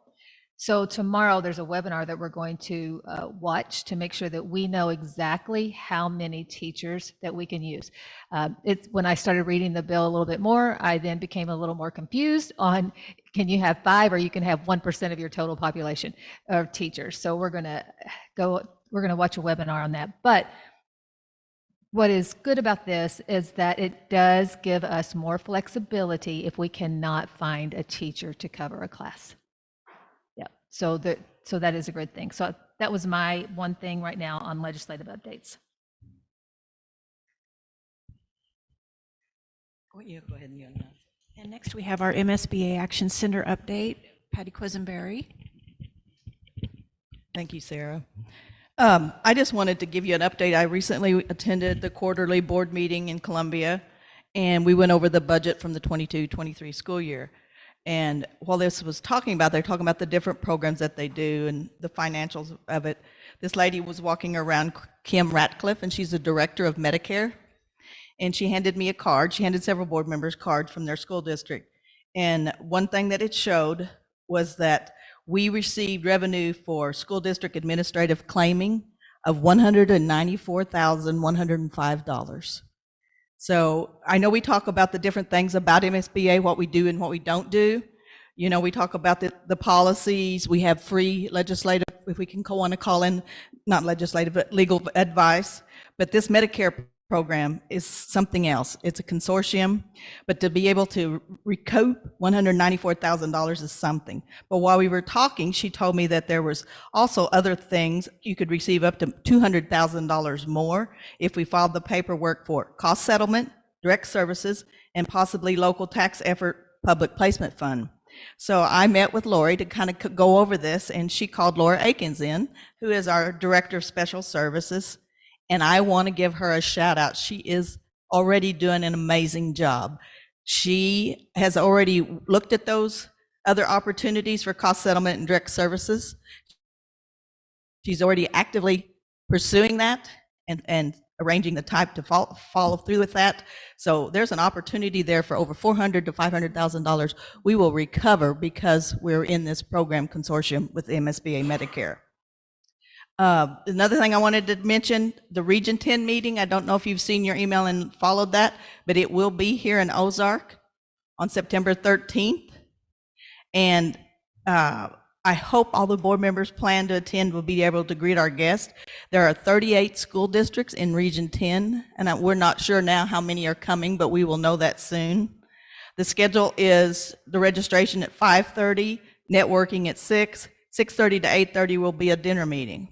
But since it's going to be here, held in the OIC, in this room right here, I talked to Dr. Carson about possibly coordinating to do tours prior to the event starting. So like from 5 to 5:30, we really wouldn't have to be done till 6, but he's going to arrange that. He's already going to set up a committee, and hopefully we can even use our students here, that they will be greeters. They may walk through and give tours themselves. I think that we need to showcase this building.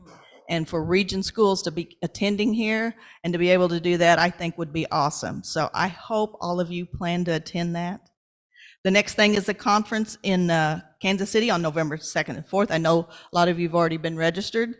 I'm so excited about that. We were told at this board meeting, if a school district registers more than 10, there will be no extra charge to the district. So if we register 11, 12, 13, there's no extra charge. The student showcase, I've talked to Dr. Carson about that also, and hopefully we're going to have a student showcase again, because that is awesome. It will be held on Friday, which is during school time, so that with the teachers, hopefully that can all be arranged. And it's going to be in the Education Expo, so they're going to try to create a luncheon during that time so that all the board members that are attending the conference come through there to get their lunch. They'll see the expo, they'll see the student showcases. I want to apologize for this. I told you that Henry Winkler was going to be the keynote speaker. He canceled on us 2 weeks ago. He's coming out with a new book, and it releases that Monday. So he's got to promote that. So I'm very upset about that. But they tried to help us find somebody else at this late a notice. So the keynote speaker on that Saturday night banquet will be Devin Henderson. I don't know who he is. He's a nationally known comedian and magician, is what they say. I don't know who he is. But when you're trying to get somebody, we got Henry Winkler. That was a year ago. That was a year ago when we booked him. So at this late a notice, I would have bought his book. That's what we said. But they're going to try to get him next year. But I don't know. Some of them didn't want to. They said, heck with him. Anyway. Then this is another good news. MSBA has received $3 million grant from the state appropriations through Governor Parsons to build a safety center for training purposes.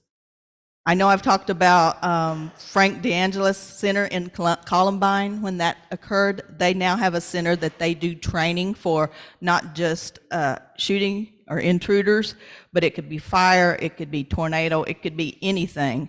But they are going to build this center. It has to be within the city limits of Columbia. It will be, the facility can be used by any Arias, Missouri school. As long as you're an MSBA member, you don't have to pay to use the facility. But they can take SROs up there, whatever, to train in this building. Eventually, once it's all done and the Missouri schools get to use it, they will open it up where we can be a national center. And they expect it. They said the one in in Colorado is booked every day for out several years. So if we get to do that, that will put Missouri on the spot as far as being supporters for safety through our Center for Education Safety. So that's my update. So good news. Thank you, Patty. Exciting stuff. Next, we have our assistant superintendent's reports, and we've had a lot of those this evening. So your last chance to speak or questions for Dr. Carson or Dr. Chesick. Thank you so much for the construction updates and bringing Branco. Thank you for being here, and Melissa too. And let's see here. And that was the MSBA, where it says board report, that was the MSBA report. Yes. We just didn't put MSBA in front of it. Okay, and you did legislative already. You talked about the bills and board report. So very good. So we're moving on to the future dates. Town hall dates. Yeah. Okay. As we were looking at all of the dates, it is very difficult to find a date that there's not an event already as far as any type of sporting, band, any type of activities. So these were the 4 dates that we came up with. And there's not a vote. It's just if you wanted to have a discussion on this. And then also if you wanted to have any type of discussion on how you want to run these town hall meetings. Yes, so we thought it would be a good idea to have at least 4 town hall meetings this year. And these are going to be school board meetings that are dedicated only to answering questions and things like that. So we've set our 4 dates, and I believe they are, I don't have them in front of me, but they are, Patty's got them. October 10th. October 10th. And December 7th. December 7th, February 13th, and April the 22nd.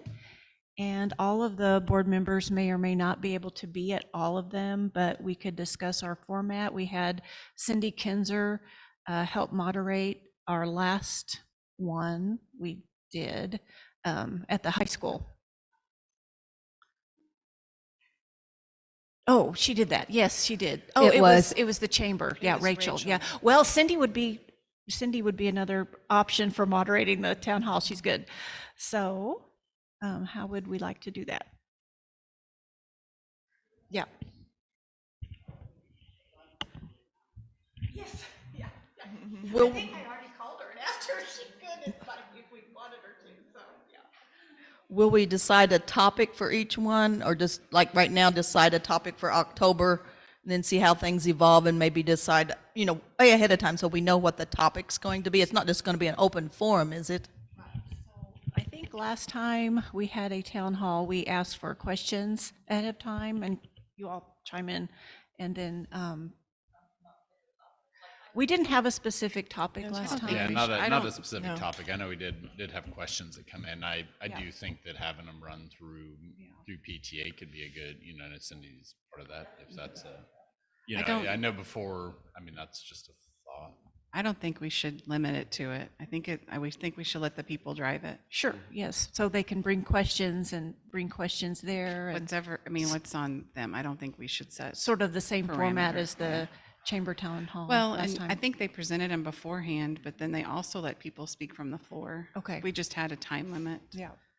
Yeah. That sounds. I think that's what it was. And the nice thing about the questions that came before, I think if there's any preparation that needed to be done, and it also allowed, I think, quicker questions than just the ones I asked from the floor. Now I was just sitting there, but when it was just people waiting to speak at the event, those questions ran out longer. Yes. Yeah. So about the same time frame as that previous one, and then I think you leave it open to where people could submit them. Sure. But we also, if people don't have time to do that, I think we should still have a time where we open it to the floor.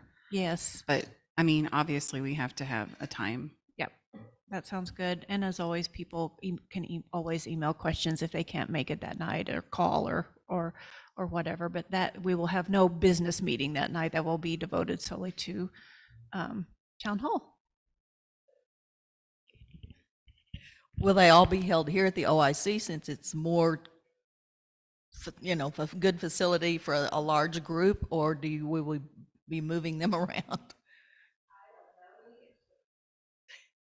We can have that discussion. I have not checked these dates to see if the OIC is open yet, but I can do that and then let you know. And we'll get it out in plenty of time so that people will know. Okay. Any other discussion on that? Can I ask a question about the last town hall? Mhm. There were some, I remember that people emailed in questions and then the board, the district posted answers. I just wondered how will we do that? How did the answers that got posted get arrived at? Like, how will we answer those? I know when we're just there, we're just talking back and forth, but the ones that people just send in that they don't have time to answer or whatever, how do we come up with those answers? Should we as answer a those at board? the next meeting and then respond together? Oh, that's a good idea. That's a I great think idea. That's like what I that. would do. Yes. Because I don't think one person should be doing it. I think we should Right. handle them all together. Yes, absolutely. How'd they do it last time? Did they Yes. do that? If I remember correctly, we wrote a skeleton of an answer from our perspective, and then we sent all of that to the board members. The board members read over them, corrected, or asked us, add to this. And so then they sent it back. So it was actually collaboratively written Oh, yeah. because we didn't have a chance to get to all of them. So the board, we gave like here's some talking points of this answer, and then the board read it and did it. So that would have been we being mainly, it would have been the three of us and Dr. Bauman, and if we needed one of the people around us to give an idea, then they would as well. Okay. But it came from the I like board. doing it from the board. They're the ones who corrected it and added to it. We just started the process because it was no longer the meeting, so we were Right. just trying to get some words down. Huh. Yep.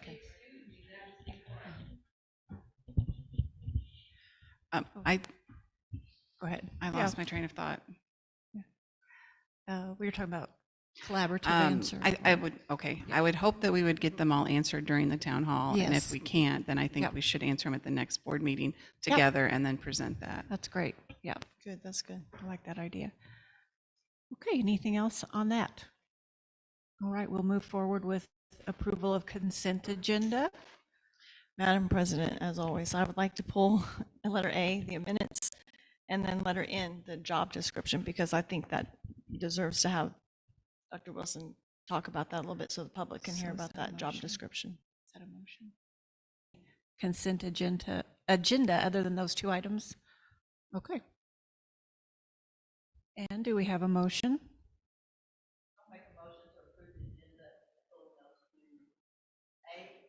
In job description. Motion by Patty.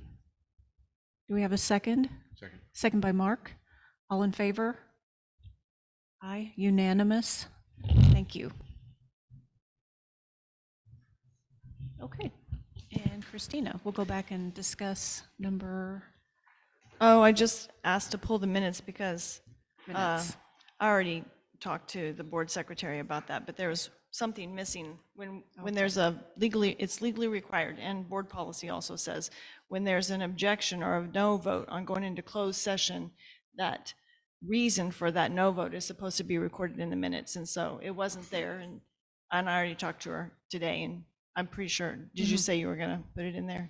Do I need to read it now, or didn't you say? Yeah, so since that's not written on there, that's not accurate, and so I'm gonna vote against it. We did not want to we wanted her to have your words. We did not want to Right. paraphrase that. So if you can give us can. that in writing, then we Yes. will add that, and you can approve the minutes pending that this is. Oh, that's a in it. good idea, pending Yeah. this. Okay, so And we will get here's- it in there. We just didn't want to Right. we didn't want to put words in your mouth or I- to paraphrase. I emailed it in, but maybe it was just overlooked or something. Well, it was a long emails, and we didn't want to second guess, or we just wanted to make sure we did it right. Okay, so I said I kind of gave some reason, but I'll read it right now so y'all will know what we're pending Okay. approving.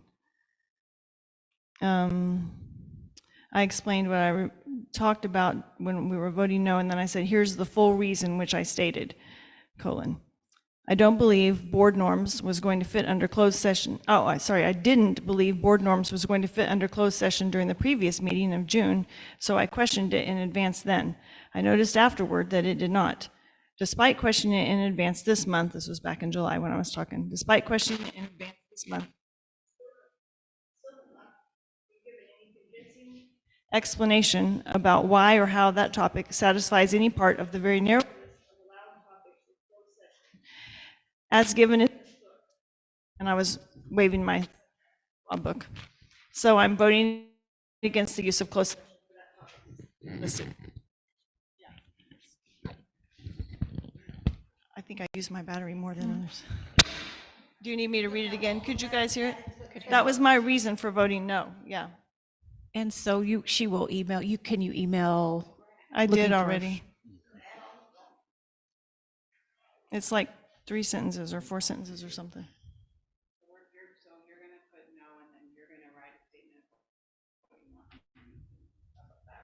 Yeah, that's what's supposed to happen if there's a closed session vote. If somebody votes no, you're supposed to write, you're supposed to state your objection, and they're supposed to record that in the minutes. And that is, in case there's ever a lawsuit, and there are lawsuits, speaking of liabilities, there are lawsuits against boards, and they lose not just tens of thousands of dollars, but hundreds of thousands of dollars for going into closed session and talking about things that aren't supposed to be in there. So the law allows a person who votes no on it to have their objection stated in the minutes and recorded in the minutes as a legal defense against a lawsuit. I'm not arguing about whether they should have been or should have not have been. I'm just saying that was my reason for voting no. So I'm just going to double check that entire paragraph, 3 or 4 sentences, even when you're saying you had it in parentheses, what you were doing, that's what we were confused on, because it has it in parentheses, what you were doing at the time. Waving my section. Right. Then I said right after that, thank you for adding that to the minutes. Of course, you should leave out the bracketed part from the Okay. minutes. I just included it just now so as to helpfully bring to recollection So more of my original statement. Can you just write, it's still for us, it's a little Okay, difficult. sure. Just I'll write send you a new exactly one. what you want in there and we'll get it in there. Sure. Okay, we'll do that. Thank you. All right. Go ahead. Yeah. But we could approve them with that added. Yes. Just We can pending approve adding that. Yes. Yeah. Okay. And I So- agree, anytime you have a no vote, you do not have to put in the minutes why you said that, but you can, absolutely. And if that is something that you want, then from now on, we need to have that in writing before you leave. Very good. Okay. Okay. And yeah, and get that to Erica before we leave. Okay. Just as a clarification, though, we were advised as a board from our legal counsel that board norms was Yes, allowed to be put in. yes, it closed was. session. Yes, it was. Thank you. Okay, so are we moving on to, we need to approve the minutes from that session? Or I make a motion that we approve the minutes from the last session pending that addition. Okay, thank you. Motion by Christina. I'll second it. All right, second by Guy. All in favor? Aye. Any opposed? None opposed. Passed unanimously. Thank you. Next we are, that was consent. Move down. I think the job description. Oh, yes, number N, letter N. I just wanted it to be publicly heard so you could tell a little bit about what that was. Absolutely. Dr. Carson, do you want to do that? Sure. So part of the job description, we have the job description of Dean of Students. And what the Dean of Students will be is a teacher that's on a special assignment. And that teacher on a special assignment does have to have an administrative degree, although they are not going to be placed on the administrative scale. And as they are on that special assignment, the reason they need to have an administrative certificate is because they're going to be dealing with some discipline and covering some routine discipline to take that off of the plate of our assistant principals.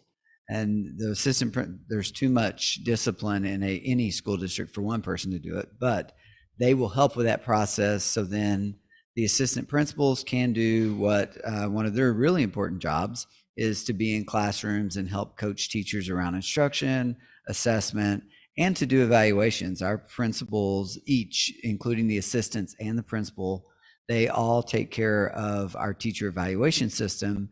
And each one of those, so to do a teacher evaluation system, it's about we do 10-minute drop-ins, and we do multiples of those a year based on our system that we use. And that system, each assistant principal and principal have around 120 to 130 drop-ins apiece. And it's hard to get that done if you are continually working on management issues in your office. So Right. this job description it's a lot like what an administrative job description would look like, but what you'll notice missing is there's no evaluation of other people, and it's not putting anybody on an administrative scale. Thank you. Thank you, Dr. Carson. Any more questions? He looks at me. No, but I just wanted everybody to know about the new position and why it was made Sure. and how it's Perfect. paid and all that stuff. Good, thanks. Okay, and so now we need a motion to approve in the new job description, Dean of Students. Make a motion to approve the Dean of Students job description. Motion by Guy and second by Patty. All in favor? Aye. Any opposed? And passes unanimously. Appreciate that. Thank you. Thank you very Dr. much. Carson. And thank you to our principals, and thank you to Mr. Leidy, who'll be helping out with all of that. Next, we have new business. Microphone was Oh, yeah. Change going out. orders. I've got this one. I'm just not going to stand up there. So Oh, okay. thank you. Change orders. I had a request or a conversation with a new board member about change orders, and I was like, you know what, they normally fall on consent agenda, and they will fall on consent agenda going forward, unless there are additions to the contract. And that's the question, is what is a change order? Why don't we know all these things? And so when you go through the CMAR Construction Manager at Risk process, they're on the hook and we're on the hook. And then when you build anything, you know there's things that you don't know. We have a great architect, and she and her team can design a great building, but that's being built in a vacuum without pre-existing conditions and other such things. So our current jobs, we have 3 change orders. 2 you approved last month, and I just want to pull those up. If you can go to that first slide and just show you what we're talking about.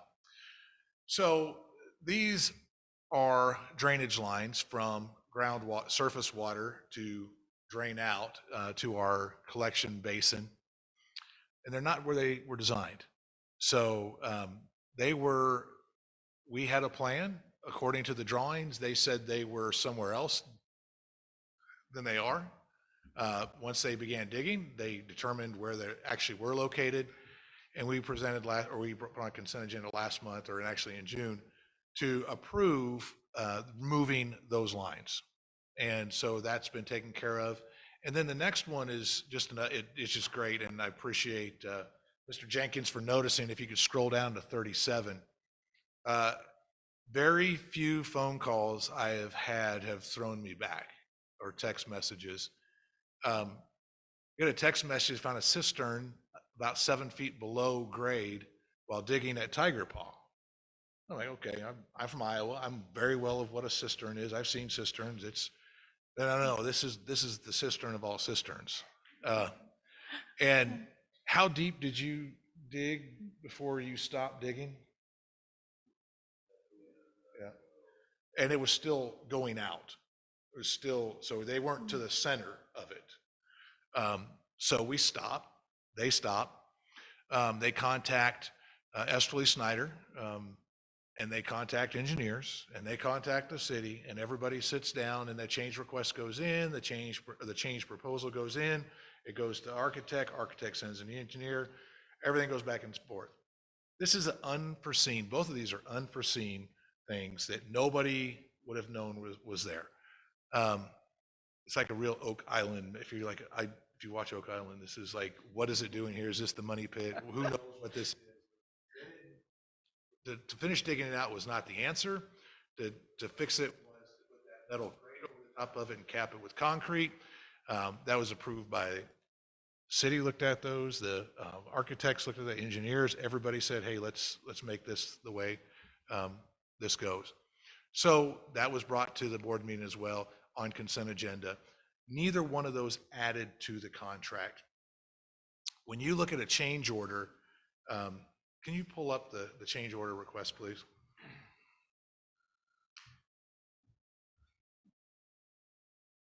As you look at the first page, if you zoom in on that column on the right with all the numbers.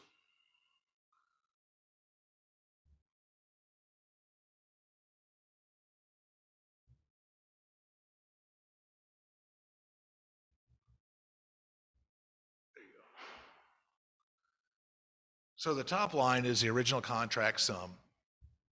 And then the bottom number is the new contract sum, including the change order. And those both are the same number, because when we approve the CMAR, we approve two different, really, I mean, it's two different categories of money. One is contingency, which are, we didn't know there was a cistern buried here, or these lines are not where they're supposed to be. So those are surprises to everybody. We want to make sure that we are planning ahead and that we know those are there. So we have a contingency to cover that. We have a contingency as a school district. Branco has a contingency as, hey, steel went up and I need to make sure it's covered. Or we didn't know this and now we want to cover it.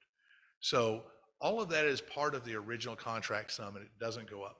At the end, if we don't use all the contingency, we can choose to do those things that we did not include in the original contract, such as the middle school has some that we've done about half of the bus lane improvements. We need to finish out that. That's not part of this, but if we have money left over, that would be something we come back and say, hey, we saved this amount of money. We need to finish the driveway and the entrance in the NN. We also have what's called allowances. And that's where we had, and we were talking about the rock, we had a huge allowance because we did not know how much rock was there. We know that when we built the high school, we had to do a lot of dynamiting.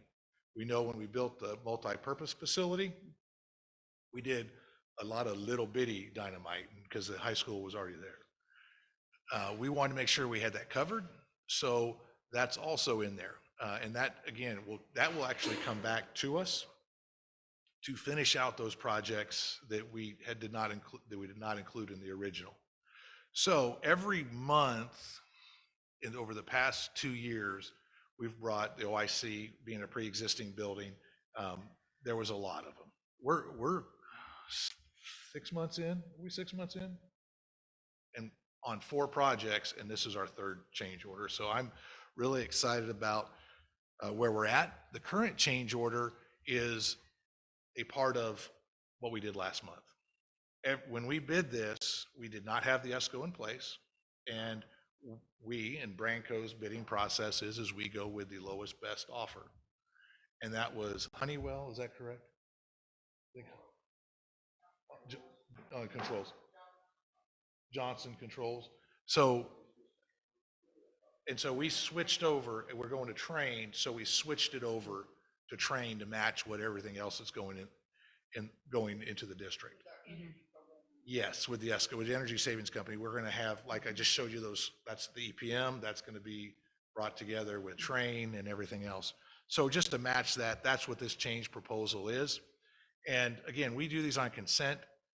Very seldom do we pull them off. If it's an add to the contract, we will do that. Or if it's in excess of $100,000, we will bring it to you.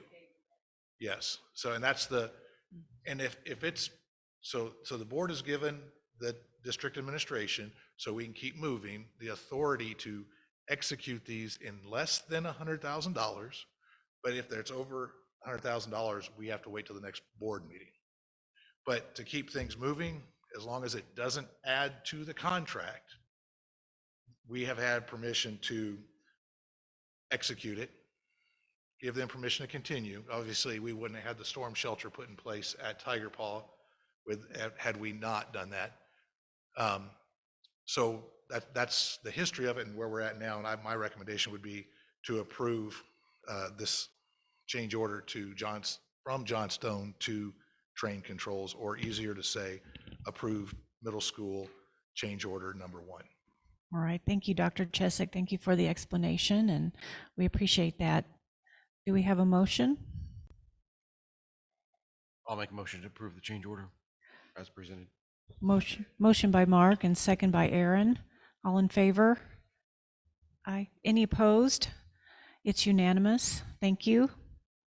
Next, we have amend the 2022-23 budget to the audited actual revenue and expenses. Dr. Wilson? Yes, this is another item. Thank you, Branko. Thank I'm you, sorry. Melissa. Thank you for being here. And anybody else who is sneaking out can sneak out. Yeah. It's kind of boring We're stuff down now. to the last two. This is another item that I do need your approval on. And what it does is it actually allows us to go forward with the actual audited numbers. It keeps us in budgetary compliance, and especially with the audit, because they want everything, budget to equal actual. And then we will have to upload, and we already have, because it was due on August the 15th. We then upload our ASBR, which is our financial statements, to the Department of Secondary Elementary Education. So I ask that you amend the budget from the 22-23 audited numbers, and you make it you amend it to the actual revenue and expenses. Okay, do we need a motion on that? Yes, Okay, please. thank you. I'll make a motion to amend the 2022-23 budget to be the audited actual revenue. Okay, motion by Patty, second by Aaron. All in favor? And any opposed? One opposed. Okay, Christina Tonsing opposed.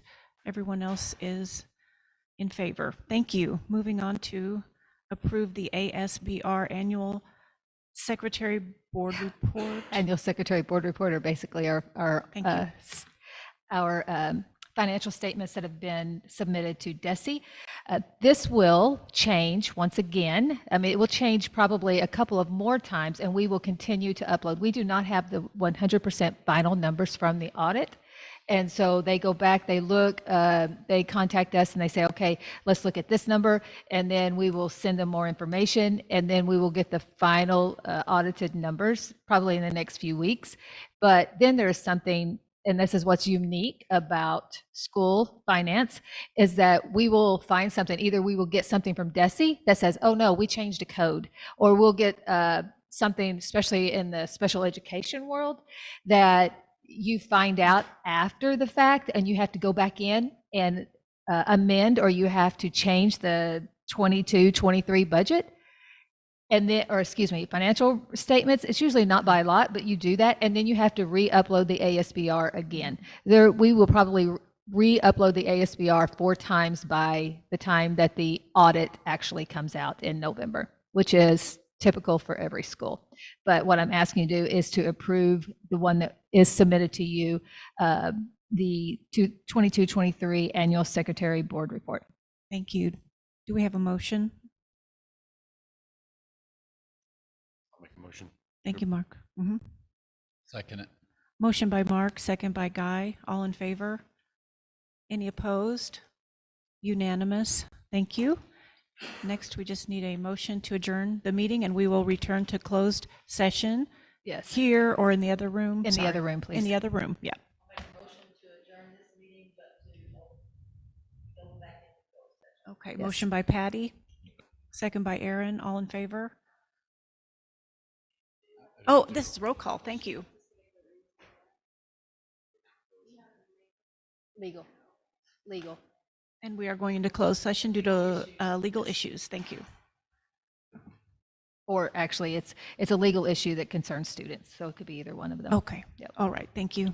You have to have a roll And we'll do a call. roll call. Here, yes. Yep. Yes. All right. Thank you. Thank you all for attending the August school board meeting. See you next month.